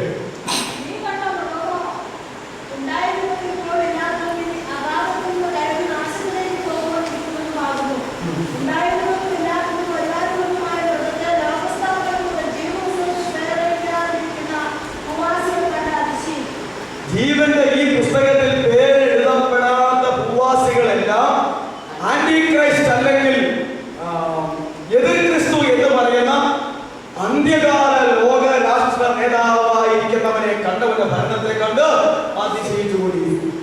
കാരണം യഹൂദന്മാർ പോലും ആദ്യത്തെ 3.5 കൊല്ലം ആരാണോ പറയുന്നത്, വരുവാനുള്ള അവരുടെ മഷിത ഇവനാണോ എന്ന് സംശയിക്കും. അവന്റെ പേര് തന്നെ എതിർ ക്രിസ്തു എന്നാണ്. അപ്പൊ നോക്കിക്കേ, ആ ജീവപുസ്തകത്തിൽ പേരില്ലാത്തവരൊക്കെ ഈ മൃഗത്തെ കണ്ട് അത്ഭുതം കൂടി അടിപ്പെട്ടു പോകുമെന്നാണ് പറഞ്ഞിരിക്കുന്നത്. അതും ഇത് തന്നെയാണ്. അടുത്തത് വെളിപ്പാട് 20:15. അതാ നമുക്ക് എല്ലാവർക്കും സുപരിചിതമായ വാക്യം. ഈ പുസ്തകത്തിൽ പേരില്ലാത്തവരൊക്കെ പിന്നെ എവിടെയാ പോകുന്നത്? തീപ്പൊയ്കയിൽ. അപ്പൊ ഇത് ആത്മരക്ഷയും അതോട് ബന്ധപ്പെട്ട പുസ്തകവുമാകുന്നു എന്ന ആ വാക്യമൊക്കെ നമുക്ക് സുപരിചിതങ്ങളായ വാക്യം. എല്ലാ ജീവപുസ്തകവും ഒന്നാണെന്ന് നമ്മൾ ധരിച്ചുകൊണ്ടിരിക്കുന്നു. 21:27.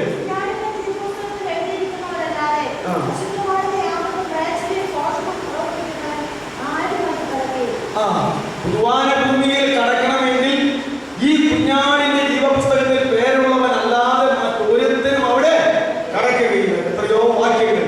ഇതാണ് ആത്മരക്ഷയും അതിന്റെ പൂർത്തീകരണത്തിലേക്ക് വരുന്നവരുടെയും സ്വർഗരാജ്യത്തിലേക്ക് പോകുന്നവരുടെയും ഈ ഭൂമി വിട്ട് പുതുവാന ഭൂമിയിൽ ആകുന്നവരുടെയും കുഞ്ഞാടിന്റെ മണവാട്ടി കാന്ത ശരീരം എന്നൊക്കെ പറയുന്നവരുടെയും എല്ലാം പേരുകളെ എഴുതി വെച്ചിരിക്കുന്ന ജീവപുസ്തകം. അതിന് ഇത്രത്തോളം പേരുകളും വാക്യങ്ങളും എല്ലാം നമുക്ക് കാണാനായിട്ട് കഴിയും. ഇനി മൂന്നാമത് വെളിപ്പാട് 3:5. മൂന്നാമത്തെ ഒരു ജീവപുസ്തകം, അത് വെളിപ്പാട് 3:5.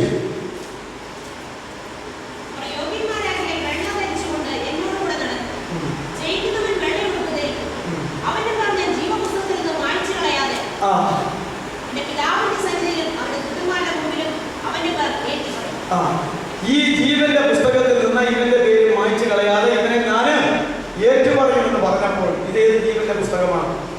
അത് വെളിപ്പാട് അവിടെ ജയിക്കുന്ന ആളുകൾക്ക് പ്രതിഫലം കൊടുക്കുന്ന, പ്രതിഫലത്തിന്റെ ന്യായാസനത്തിൽ പ്രതിഫലം കൊടുക്കുന്ന കാര്യത്തെ കുറിച്ചാണ് പറയുന്നത്. പ്രതിഫലം പ്രാപിക്കാനിരിക്കുന്നവരുടെ എന്താ പറയുന്നത്? നമ്മുടെ കർത്താവിന്റെ പ്രതിഫലത്തിന്റെ ന്യായാസനത്തിൽ പ്രതിഫലം പ്രാപിക്കാനുള്ളവരുടെ പേരെഴുതി വെച്ചിരിക്കുന്ന പുസ്തകമാണ് ആ ജീവപുസ്തകം. അത് തുറക്കുന്നത് നരകത്തിലെ സ്വർഗത്തിലെ വിധാനമല്ല, ജീവൻ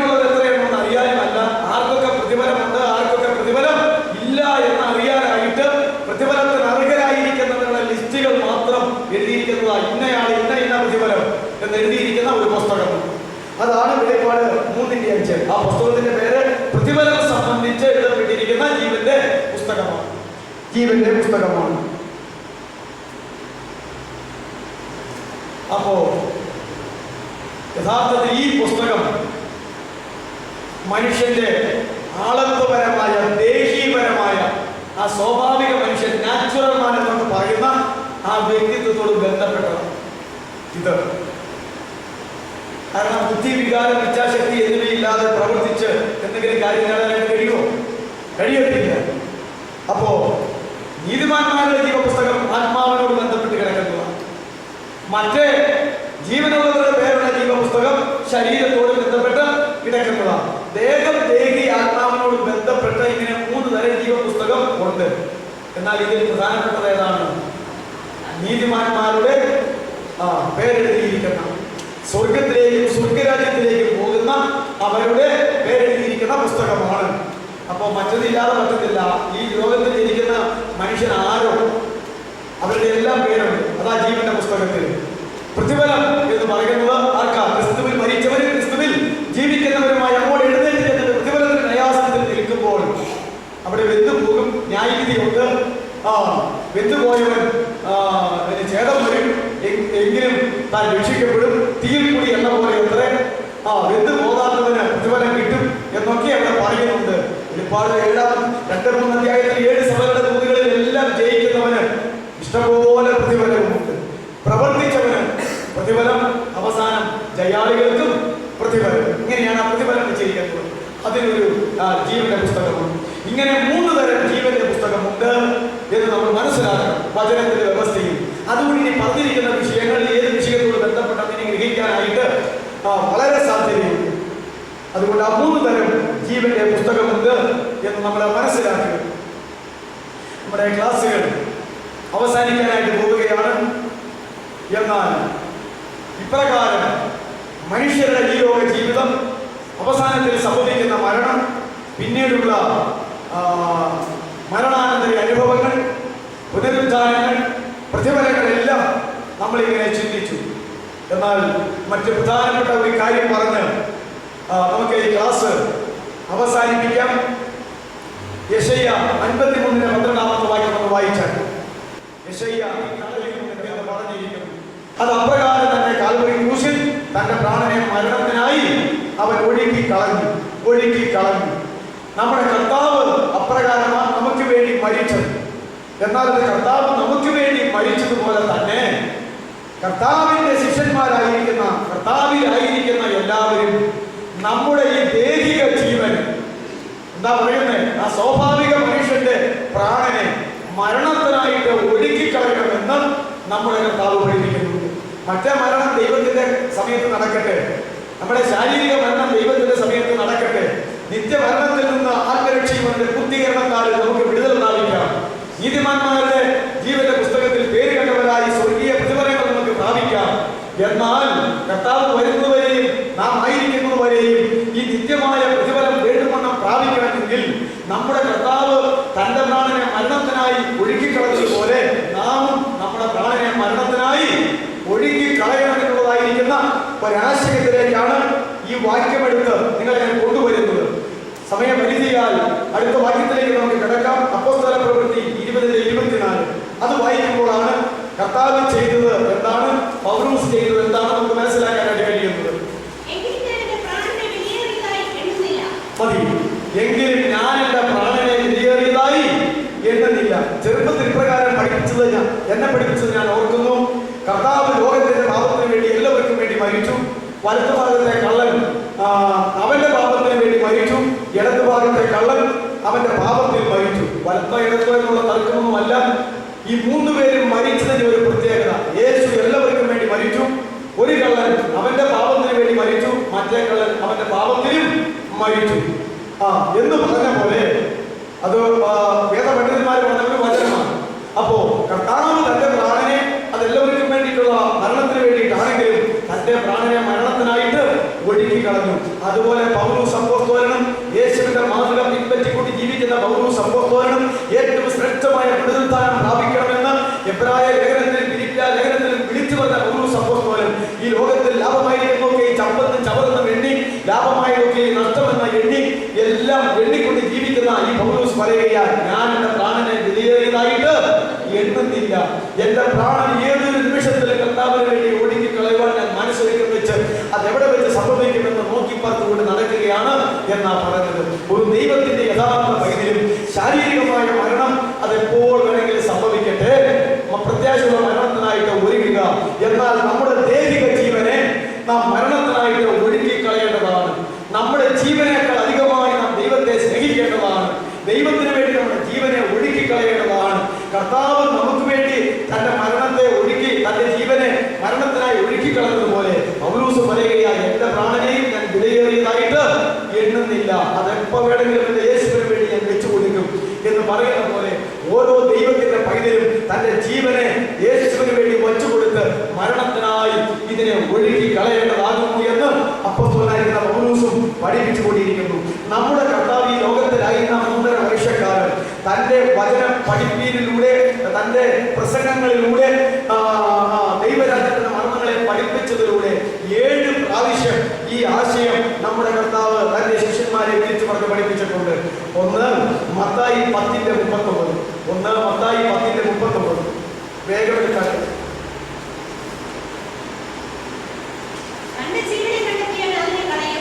ഇനി നിങ്ങൾ കർത്താവ് തന്റെ പ്രാണനെ മരണത്തിനായി ഒഴുക്കി കളഞ്ഞു എന്ന വാക്യം അനുസരിച്ചും അപ്പോസ്തലനായ പൗലോസ് എന്റെ പ്രാണനെ വിലയേറിയതായിട്ട് ഞാൻ എണ്ണുന്നില്ല, അതെപ്പോ വേണമെങ്കിലും കർത്താവിനായിട്ട് കൊടുക്കുമെന്ന് പറയുന്നത് അനുസരിച്ചും ഈ വാചകം ഇനി മുതൽ ചിന്തിച്ചു നോക്കിക്കുക. അല്ലെങ്കിൽ എന്താന്ന് മനസ്സിലാക്കാൻ വളരെ ബുദ്ധിമുട്ടാണ്. എന്താ വായിച്ചേ? ഈ ലോകത്തിൽ തന്റെ ജീവനെ കണ്ടെത്തിയവൻ അതിനെ കളയും എന്ന് പറഞ്ഞാൽ ഈ ലോകത്തിൽ തന്റെ മാനുഷികമായ ജീവന് പ്രാധാന്യം കൊടുത്തുകൊണ്ട് ഏതു വിധേനയും ഞാൻ ഇതിനെ സംരക്ഷിച്ചുകൊണ്ട് ഇരിക്കുമെന്നുള്ള തീരുമാനത്തോടെ ഈ മാനുഷികമായ ജീവൻ ഊന്നൽ കൊടുത്തുകൊണ്ട് പോകുന്നവൻ നിശ്ചയമായും അവിടെ വെച്ച് അതിനെ കളയും. അങ്ങനെ ചെയ്യുമ്പോൾ ഈ മനുഷ്യ ജീവനെ അവൻ കളഞ്ഞിരിക്കും. ഇതാ കർത്താവ് പറഞ്ഞത്. ബാക്കി വായിച്ചേ. എന്റെ നിമിത്തം ഈ ഭൂമിയിൽ വെച്ച് തന്റെ ജീവനെ കളയുന്നവൻ അവിടെ ചെല്ലുമ്പോൾ അതിനെ കണ്ടെത്തും. ഇതല്ലേ കർത്താവ് പറഞ്ഞിരിക്കുന്നത്. പക്ഷെ ആരും ഇതിന് പ്രാധാന്യം കൊടുക്കരുത്. ഒരു ക്രിസ്ത്യാനിയും കൊടുക്കുന്നില്ല, ഒരു വേർപാടുകാരനും ഒരു വിശുദ്ധനും ഇതിന് കൊടുക്കരുത്. നേരെ മറിച്ചുള്ള ഒരാശയമാണ്. മരിക്കുന്നേടം വരെ എന്താ നന്നായിട്ട് തിരിക്കുക, നന്നായിട്ട് കുളിക്കുക, നന്നായിട്ട് കുളിക്കുക, നന്നായിട്ട് ധരിക്കുക എന്നൊക്കെ പറയുന്ന കുറെ നന്നാകാനുള്ള കാര്യങ്ങൾ മാത്രം പറഞ്ഞിങ്ങനെ പ്രോസ്പെരിറ്റി ഗോസ്പൽ പോലെ പോവുക ചെയ്യുന്നു. എന്നാൽ യേശു പറഞ്ഞതും അവൻ പ്രവർത്തിച്ചതും അപ്പോസ്തലനായ പൗലോസ് പറഞ്ഞതും അവൻ പ്രവർത്തിച്ചതും മറിച്ച കർത്താവിന്റെ നിലപ്പെട്ട ഉപദേശം ആർക്കുള്ളതാണെന്നറിയാവോ? ഇത് ഓടിക്കൂടുന്ന വിശുദ്ധന്മാരുടെ അല്ലെങ്കിൽ വിശ്വാസികളുടെ സമൂഹത്തിനോ അനുഗ്രഹമാകുന്ന നമ്മുടെ സമൂഹത്തിനോ ഉള്ളതല്ല. തന്റെ ശിഷ്യന്മാരായിട്ടുള്ള ആളുകളോടാണ് എന്ന് പറയുന്നത്. തന്റെ ശിഷ്യത്വത്തെ ആഗ്രഹിക്കുകയും തന്റെ ശിഷ്യത്വത്തിന്റെ പദവിയിലേക്ക് കടന്നു വരികയും താൻ ശിഷ്യനാകണമെന്നുള്ള കൽപ്പന ഏറ്റെടുക്കുന്നവരോടുമാണ് പറഞ്ഞിരിക്കുന്നത്. അതാകണമെങ്കിൽ നിങ്ങൾ ഈ ഭൂമിയിൽ വെച്ച് നിങ്ങളുടെ ജീവനെ മരണത്തിനായി ഒഴുക്കി കളയും എന്ന് പറഞ്ഞിരിക്കുന്നു. ഇവിടെ വെച്ച് അതിനെ നേടിയാൽ അവിടെ വെച്ച് കളയും, ഇവിടെ വെച്ച് അതിനെ കളഞ്ഞാൽ അവിടെ ചെന്ന് നിങ്ങൾ നേടും. ഏത് വേണമെന്ന് അവനും തീരുമാനിക്കും. അതാ പറഞ്ഞിരിക്കുന്നത്. അടുത്ത വാക്യം മത്തായി 16:25. മത്തായി 16:25. ആരെങ്കിലും തന്റെ ജീവനെ രക്ഷിപ്പാൻ ഇച്ഛിച്ചാൽ അതിനെ കളയും. ഇത് ഈ ജീവനാണ്, മറ്റൊന്നുമല്ല പറയുന്നത്. ഇവിടെ വെച്ച് ആരെങ്കിലും തന്റെ ജീവനെ രക്ഷിപ്പാൻ ആഗ്രഹിച്ചാൽ നിശ്ചയമായും അവൻ ഇതിനെ ഇവിടെ വെച്ച് കളയും. ബാക്കി വായിച്ചേ. എന്റെ നിമിത്തം ആരെങ്കിലും തന്റെ ജീവനെ ഇവിടെ വെച്ച് കളഞ്ഞാൽ അവൻ അവിടെ വെച്ച് അതിനെ കണ്ടെത്തും എന്നാ പറഞ്ഞിരിക്കുന്നത്. അതുകൊണ്ട് ആദ്യം പറഞ്ഞ അതേ വാചകം, അതേ ആശയമാണ് ഇവിടെ പറഞ്ഞിരിക്കുന്നത്. ഇവിടെയും കർത്താവ് പറഞ്ഞിരിക്കുന്നത് അതാണ്. നമ്മുടെ പ്രാണനെ മരണത്തിനായി ഒഴുക്കിക്കളയുക എന്ന് പറഞ്ഞിരിക്കുന്നത്. അടുത്ത വാക്യം വായിച്ച മർക്കോസ് 8:35. എല്ലാ സ്ഥലത്തും വാചകം ഒന്ന് തന്നെയാണ്. മർക്കോസ് 8:35 വായിച്ചാൽ ആരെങ്കിലും തന്റെ ജീവനെ രക്ഷിപ്പാൻ ഇച്ഛിച്ചാൽ അതിനെ കളയും. ചിലരോട് വ്യത്യാസപ്പെടുത്തി ആരെങ്കിലും എന്നെയും സുവിശേഷത്തെയും പ്രതി. അപ്പൊ എങ്ങനെയാണ് കളയേണ്ടത് പറഞ്ഞിട്ടുണ്ട്. എന്നെ പ്രതിയും എന്റെ സുവിശേഷത്തെ പ്രതിയും തന്റെ ജീവനെ ഇവിടെ വെച്ച് കളഞ്ഞാൽ അവിടെ വെച്ച് അതിനെ അവനെ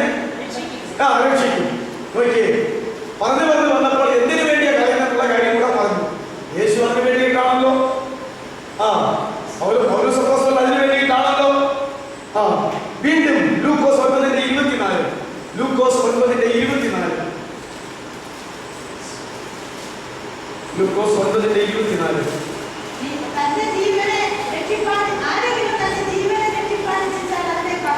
അത് തന്നെ, ആരെങ്കിലും തന്റെ ജീവനെ രക്ഷിപ്പാൻ ആഗ്രഹിച്ചാൽ അതിനെ കളയും. എന്റെ നിമിത്തം ആരെങ്കിലും തന്റെ ജീവനെ കളഞ്ഞാലോ ആ ജീവനെ അവൻ രക്ഷിക്കും. നോക്കിയേ, ഇത് തന്നെ കർത്താവ് പറയുന്നു. അടുത്തത് ലൂക്കോസ് 14:26. അതാ ശിശുത്വത്തിന്റെ 4 വ്യവസ്ഥകൾ പറയുന്ന ഭാഗം കൂടെ. ലൂക്കോസ് 14:26.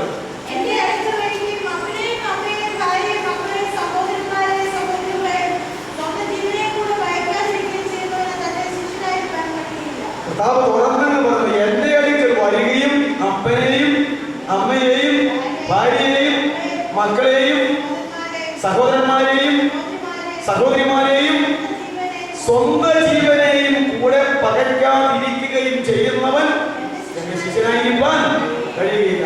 ആരാ ശിഷ്യൻ? ഈ യോഗ്യതയുള്ളവനാ ശിഷ്യൻ. ബാക്കിയൊക്കെ എന്താ പറഞ്ഞേക്കണെന്ന് ചോദിച്ചു കഴിഞ്ഞാൽ ആ ബാക്കിയൊന്നും വേറെ പേര് പറഞ്ഞിട്ടില്ല. വിശ്വാസം എന്നൊക്കെ പറയുന്നത് ശിഷ്യന്റെ കാര്യം, വിശുദ്ധനെന്ന് പറയുന്നത് ശിഷ്യന്റെ കാര്യം, അല്ലാതെ ഓടിക്കൂടുന്നവർ വലുത് വേണോ? അല്ല. എന്നാൽ ഇതെല്ലാവരും ഈ പേരുകളായി എടുക്കുന്നത്.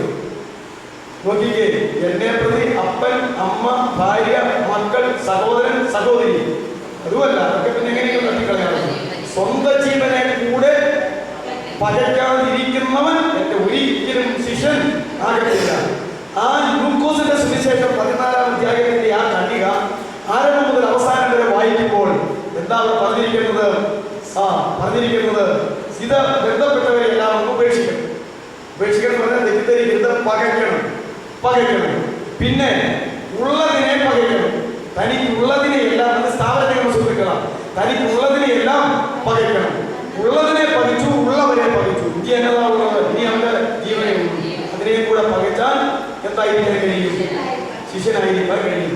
4 വ്യവസ്ഥകളൊന്നും പറഞ്ഞത്. ഇങ്ങനെ പകച്ചു കഴിയുമ്പോൾ അവൻ ഈ ലോകത്തിൽ പൊരിഞ്ഞ കുരിശാണ്. തന്റെ ക്രൂശിടത്തിന് അനുഗ്രഹിക്കാത്തവനും എന്റെ ശിഷ്യനായിരിക്കാൻ കഴിയുകയില്ല. ഇങ്ങനെയുള്ള രചനകൾ വരുമ്പോൾ അവൻ കുരിശ് എന്തു കുരിശ്? ഇവിടെ ജീവിക്കാൻ നിർത്തിയിട്ടുണ്ട്. ചെന്നായ്ക്കളുടെ നടുവിൽ കുഞ്ഞാടിനെ പോലെ അയക്കുന്നു എന്ന് പറഞ്ഞ കണക്ക് 100 ചെന്നായ്ക്കൾ ഇതിലെ ശൈലിക്കാതെ കുഞ്ഞാടിനെ എടുത്ത് കൊടുത്തു കഴിഞ്ഞാൽ എങ്ങനെയായിരിക്കും അവസ്ഥ? നമുക്കിന്ന് ചിന്തിക്കാമല്ലോ. അപ്പോസ്തലന്മാർ പറഞ്ഞത് എങ്ങനെയാ? ചെന്നായ്ക്കളുടെ നടുവിൽ കുഞ്ഞാടിനെ പോലെ ഞാൻ നിങ്ങളെ അയക്കുന്നു. ഇതാ മക്കളെ നിങ്ങളുടെ ഈ ലോകത്തിലെ അവസ്ഥ. അല്ലാതെ സപ്രപഞ്ചകെട്ടിലും കൂടി പുരുഷാരമത്തിനെ പൊക്കിയെടുത്തുകൊണ്ട് ഓരോ ദിവസം കൊണ്ടാകാനായിട്ട് വരികയല്ല. ചെന്നായ്ക്കളുടെ നടുവിൽ കുഞ്ഞാടിനെ പോലെ അയക്കുന്നു. അക്ഷരാർത്ഥത്തിൽ അത് ശരിയാണ്. ഇതാ ഈ ലോകത്തിന്റെ അവസ്ഥ. ഇങ്ങനെ നമുക്കുള്ളതിനെയെല്ലാം ത്യജിച്ചേച്ച്, നമുക്കുള്ളവരെയെല്ലാം ത്യജിച്ചേച്ച്, ജീവനെയും ത്യജിച്ചേച്ച് വന്നു കഴിയുമ്പോൾ ഇവരെ പോലെ ഒരു ശുദ്ധ ഭ്രാന്തൻ ഇവരെ ഇല്ലെന്നാ പറയുന്നു. ശുദ്ധ വർഗം ഭ്രാന്തൻ. വീട്ടിൽ കേട്ടു, തിരിഞ്ഞു നോക്കൂ, ഇറക്കി വിടിയും. ഇതാ കുരിശ്. അപ്പോ അങ്ങനെ 4ാമത് വരുന്ന ഈ ക്രൂശുകൾ സന്തോഷത്തോടെ ആർക്ക് വേണ്ടിയാണ് ചെയ്യുന്നത്? യേശുവിന് ശിഷ്യനാകാൻ വേണ്ടിയിട്ടല്ലേ?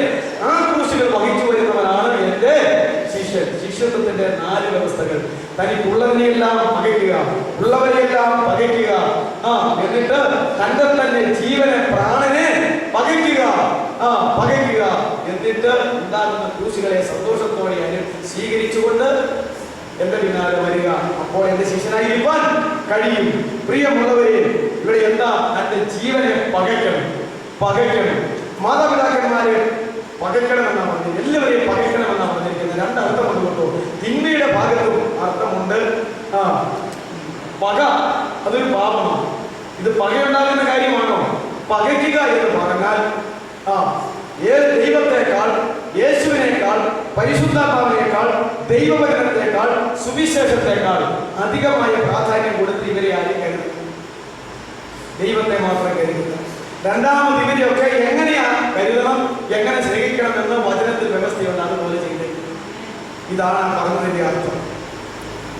എന്നാൽ നമ്മുടെയൊക്കെ ഈ ലോക ജീവിതത്തിൽ ഏതിനാ ഊന്നൽ കൊടുക്കുന്നത്? ഇതിനൊക്കെയാ ഊന്നൽ കൊടുക്കുന്നത്. തത്വമൊക്കെ പറയുമെങ്കിലും ഞാനും പറഞ്ഞിട്ടുണ്ട്, ഇത് ഞങ്ങൾക്ക് ഒരു ജലരക്ത ബന്ധമൊന്നുമില്ല. കർത്താവിന്റെ കാതുകളിൽ രക്തബന്ധമൊക്കെ ഇങ്ങനെ പറഞ്ഞു കൊടുക്കാറുണ്ടെങ്കിലും എന്താ എല്ലാ ബന്ധം കണ്ടപ്പോൾ പറഞ്ഞതുകൊണ്ടല്ലാതെ ഇത് ലോകത്തവന് ഓർക്കും. കാതുകളിൽ രക്തബന്ധം അല്ലേ? ജഡരക്ത ബന്ധത്തിന്റെ അധികാരത്തിലും അധീനതയിലുമാണ് നമ്മൾ കിടക്കുന്നത്. നമ്മുടെ കർത്താവിന്റെ 33 വയസ്സിനകത്ത് ജനരഹിത ബന്ധങ്ങളോ ഒക്കെ എന്തെങ്കിലും ഊന്നൽ കൊടുത്തതായി നിങ്ങൾ വായിക്കുന്നുണ്ടോ? ഇല്ല.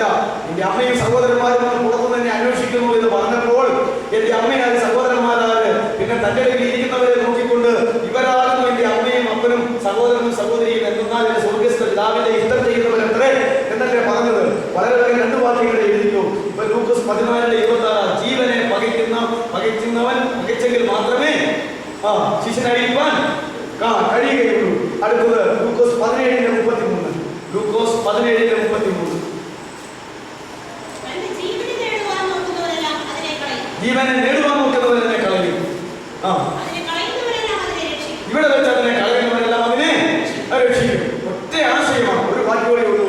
യോഹന്നാൻ 12:25. യോഹന്നാൻ 12:25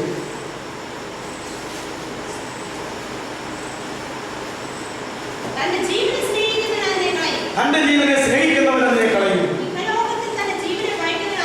ഇഹലോകത്തിൽ തന്റെ ജീവനെ പകയ്ക്കുന്നവൻ അതിനെ. ഇപ്പൊ എത്ര പ്രാവശ്യം പറഞ്ഞു കർത്താവ് സുവിശേഷത്തിൽ? 7 പ്രാവശ്യം. 7 പ്രാവശ്യം നമ്മുടെ കർത്താവ് തിരുവായി കൊണ്ട് അരുളി ചെയ്ത ഈ വിഷയം ഒരു ദൈവ പൈതലിനെ സംബന്ധിച്ചിടത്തോളം ഏറ്റവും ഗൗരവമായ ഒന്ന് പറഞ്ഞാൽ മതി. അതിന് ഒരൊറ്റ കാര്യം തന്നെ എത്ര പ്രാവശ്യം കർത്താവ് ഈ ലോക ജീവിതത്തിൽ പറഞ്ഞിട്ടുണ്ട്? 7 പ്രാവശ്യം പറഞ്ഞിട്ടുണ്ട്. ഇപ്രകാരം 7 പ്രാവശ്യം പറഞ്ഞിട്ടുള്ള വചനങ്ങൾ വളരെ വിരളമാണ്. 7 പ്രാവശ്യം ഞാൻ പറഞ്ഞത് തനിക്ക് വേണ്ടി നമ്മുടെ ജീവനെ ഇവിടെ വെച്ച് കളഞ്ഞിട്ട് അവിടെ വെച്ച് നേടണം എന്നാണ്. യേശു തന്റെ പ്രാണനെ മരണത്തിനായി ദാവീദിന്റെ പ്രകാരം ഒഴുക്കിക്കളഞ്ഞു. അതുകൊണ്ട് നമ്മൾ രക്ഷിക്കപ്പെട്ടു. അപ്പോസ്തലനായ പൗലോസ് ആർക്കു വേണ്ടി ജീവിച്ചുവോ ആ യേശുവിന് വേണ്ടി അവന്റെ പ്രാണനെ ഒഴുക്കിക്കളഞ്ഞു. കർത്താവ് നേരിട്ട് 7 പ്രാവശ്യം പറഞ്ഞു, എന്നെ സ്നേഹിക്കുന്നവൻ, എന്റെ ശിഷ്യനായിരിക്കുന്നവൻ, എന്നെ വിശ്വസിക്കുന്നവൻ, എന്റെ പിന്നാലെ വരുന്നവൻ തന്റെ പ്രാണനെ ഇവിടെ വെച്ച് ഇതുപോലെ കളഞ്ഞാൽ അവിടെ വെച്ച് നേടാനായിട്ട് കഴിയും എന്നാണ്. ഇങ്ങനെ കൂടെ ജീവിക്കുന്നവനാ ശ്രേഷ്ഠമായ പുനരുത്ഥാനം പ്രാപിക്കുന്നത് കേട്ടോ. ഇങ്ങനെ കൂടെ ജീവിക്കുന്നവനാ ശ്രേഷ്ഠമായ പുനരുത്ഥാനം പ്രാപിക്കുന്നത്. അതുകൊണ്ട് പ്രിയമുള്ളവരെ, നമ്മുടെ ശാരീരികമായ മരണമല്ല, നമ്മുടെ ദേഹികപരമായ ജീവനെ ഇതുപോലെ പകയ്ക്കണമെന്ന്, ഇതുപോലെ കൊല്ലണമെന്ന്, ഇതുപോലെ നശിപ്പിക്കണമെന്ന്, ഇതുപോലെ കളയണമെന്ന് പല വാക്കുകളിൽ നമ്മുടെ കർത്താവ് പറഞ്ഞതായ ഗൗരവമേറിയ ഉപദേശം നമ്മുടെ അന്തരാത്മാവിൽ പതിവെക്കും. ഇതാണ് ശിഷ്യന്മാരുടെ എണ്ണം. ക്രിസ്ത്യാനി ആരാന്ന് ചോദിച്ചാൽ ഇവനാണ്. നിങ്ങൾക്ക് അപ്പോസ്തലപ്രവൃത്തി 11-ാം അധ്യായം വായിക്കുമ്പോൾ മനസ്സിലാക്കാം. അന്ത്യോക്യയിൽ വെച്ച് ശിഷ്യന്മാർക്ക് ക്രിസ്ത്യാനികളെന്ന പേരുണ്ടായി. ശിഷ്യത്വത്തിന്റെ 4-3-7 വ്യവസ്ഥകൾ അക്ഷരാർത്ഥത്തിലും ആന്തരിക അവസ്ഥയിലും പാലിച്ചുകൊണ്ട് രംഗപ്രവേശം ചെയ്ത ജനസമൂഹത്തെ കണ്ടപ്പോൾ ലോകം വിളിച്ചു പറഞ്ഞു, ഇതാണ് ഇവിടെ 33 കൊല്ലം ജീവിച്ച യേശു ക്രിസ്തുവിന്റെ അനുഗാമികൾ. ശിഷ്യന്മാരാണ് ക്രിസ്ത്യാനികൾ. നമ്മൾ ഓർത്തോണം. അതുകൊണ്ട് നമുക്ക് കരുണീയമായിട്ടുള്ളത് പ്രതിഫലത്തിന് വേണ്ടി നമ്മുടെ കർത്താവ് പറഞ്ഞു തന്നത് അവനെ പ്രതി നമ്മുടെ ജീവനെ ഇവിടെ കളഞ്ഞിട്ട് എവിടെ വെച്ച് നേടണം? പ്രതിഫലത്തിന്റെ ന്യായാസനത്തിൽ വെച്ച് നേടണം. അങ്ങനെ നേടിയ അനേകം ആളുകളെ നമുക്ക് കാണാനായിട്ട് കഴിയും. ഇവിടെ വെച്ച് തന്റെ ജീവനെ കളയാതെ അന്ത്യത്തോളം എന്താ പറയുന്നത്, ജീവിച്ചവരെയും അവിടെ നഷ്ടം സ്വീകരിക്കുന്നവരായി നമുക്ക് കാണുവാൻ. അതുകൊണ്ട് ഈ ഒരു മരണം, ദേഹിക ജീവന്റെ മരണം മനഃപൂർവമായി നാം വരുത്തണം. ആത്മഹത്യയല്ല, യേശുവിന് വേണ്ടി ഇല്ലായ്മ ചെയ്യും. ഞാൻ എന്റെ പ്രാണനെ വിലയേറിയതായി എണ്ണുന്നില്ല. ദൈവം എനിക്ക് തന്ന ശുശ്രൂഷയും ദൈവകൃപയുടെ ഈ ഓട്ടവും ഓടിയിരിക്കണമെന്നേ ഉള്ളൂ. ഞാൻ നല്ല പോലെ ഓട്ടം വിശ്വാസക്കാർ നീതി കിരീടം എനിക്കായി വച്ചിരിക്കുന്നു. അത് എനിക്ക് മാത്രമല്ല, എന്റെ പ്രസിൽ പ്രിയമെച്ച എല്ലാവർക്കും കൂടെ ആയിരിക്കുന്നു. ഈ വചനങ്ങളാൽ ദൈവം നമ്മെ എല്ലാവരെയും ആശ്വസിപ്പിക്കുകയും ധൈര്യപ്പെടുത്തുകയും കർത്താവിനെ പോലെ നിത്യതയിൽ പ്രതിഫലം പ്രാപിച്ച് നല്ല കാന്തയായി മാറുവാൻ ഇടയാകുകയും ചെയ്യട്ടെ. നമുക്ക് ഈ ലോക ജീവിതം ദൈവം അനുവദിച്ചിരിക്കുന്നു. അതിന്റെ അവസാനം ഒരു മരണമുണ്ട്, ഒരു അടക്കവും, ഒരു പുനരുത്ഥാനമുണ്ട്, ഒരു പ്രതിഫലത്തിന്റെ ന്യായാസനമുണ്ട്. സ്വർഗീയമായ മരണാനന്തര അനുഭവങ്ങൾ, പാതാളവും പർദീസയും നിത്യനരകവും സ്വർഗവും എല്ലാമായി കിടക്കുന്നു. ഏറിയ പ്രതിഫലങ്ങളുണ്ട്. എന്നാൽ അത് പ്രാപിപ്പാണ്ടക്കവണ്ണം നാം മരിക്കേണ്ട ഒരു മരണത്തെ കുറിച്ച് 7 പ്രാവശ്യം നാം വിളിച്ചു പറഞ്ഞു. അപ്രകാരം ദേഹികമായ മരണം പ്രാണനെ വിലയേറിയതായി എണ്ണാതെ സകലത്തെയും കർത്താവ് നിമിത്തം ചപ്പുന്നും ചവറുന്നതിനെ മുഴുവനും അവനായി ഏൽപ്പിച്ചു കൊടുക്കുന്ന ഒരു നല്ല ക്രിസ്തീയ ജീവിതത്തിന്റെ ഉടമയായി മാറുവാൻ, മരിക്കുന്നത് വരെയുള്ള നമ്മുടെ ജീവിതകാലത്ത് പ്രത്യാശയോടെ മരിക്കുവാൻ ഇടയാകേണ്ടതിന് ദൈവത്തിന്റെ പരിശുദ്ധാത്മാവ് എന്നെയും നിങ്ങളെയും സഹായിക്കട്ടെ. നമുക്ക് അതിനായിട്ട് പരസ്പരം പ്രാർത്ഥിക്കാം. ദൈവം നമ്മെ സഹായിക്കട്ടെ. ഈ ക്ലാസ് പ്രകാരം ഈ വിഷയം പ്രകാരം ഇവിടെ അവസാനിപ്പിക്കുന്നു.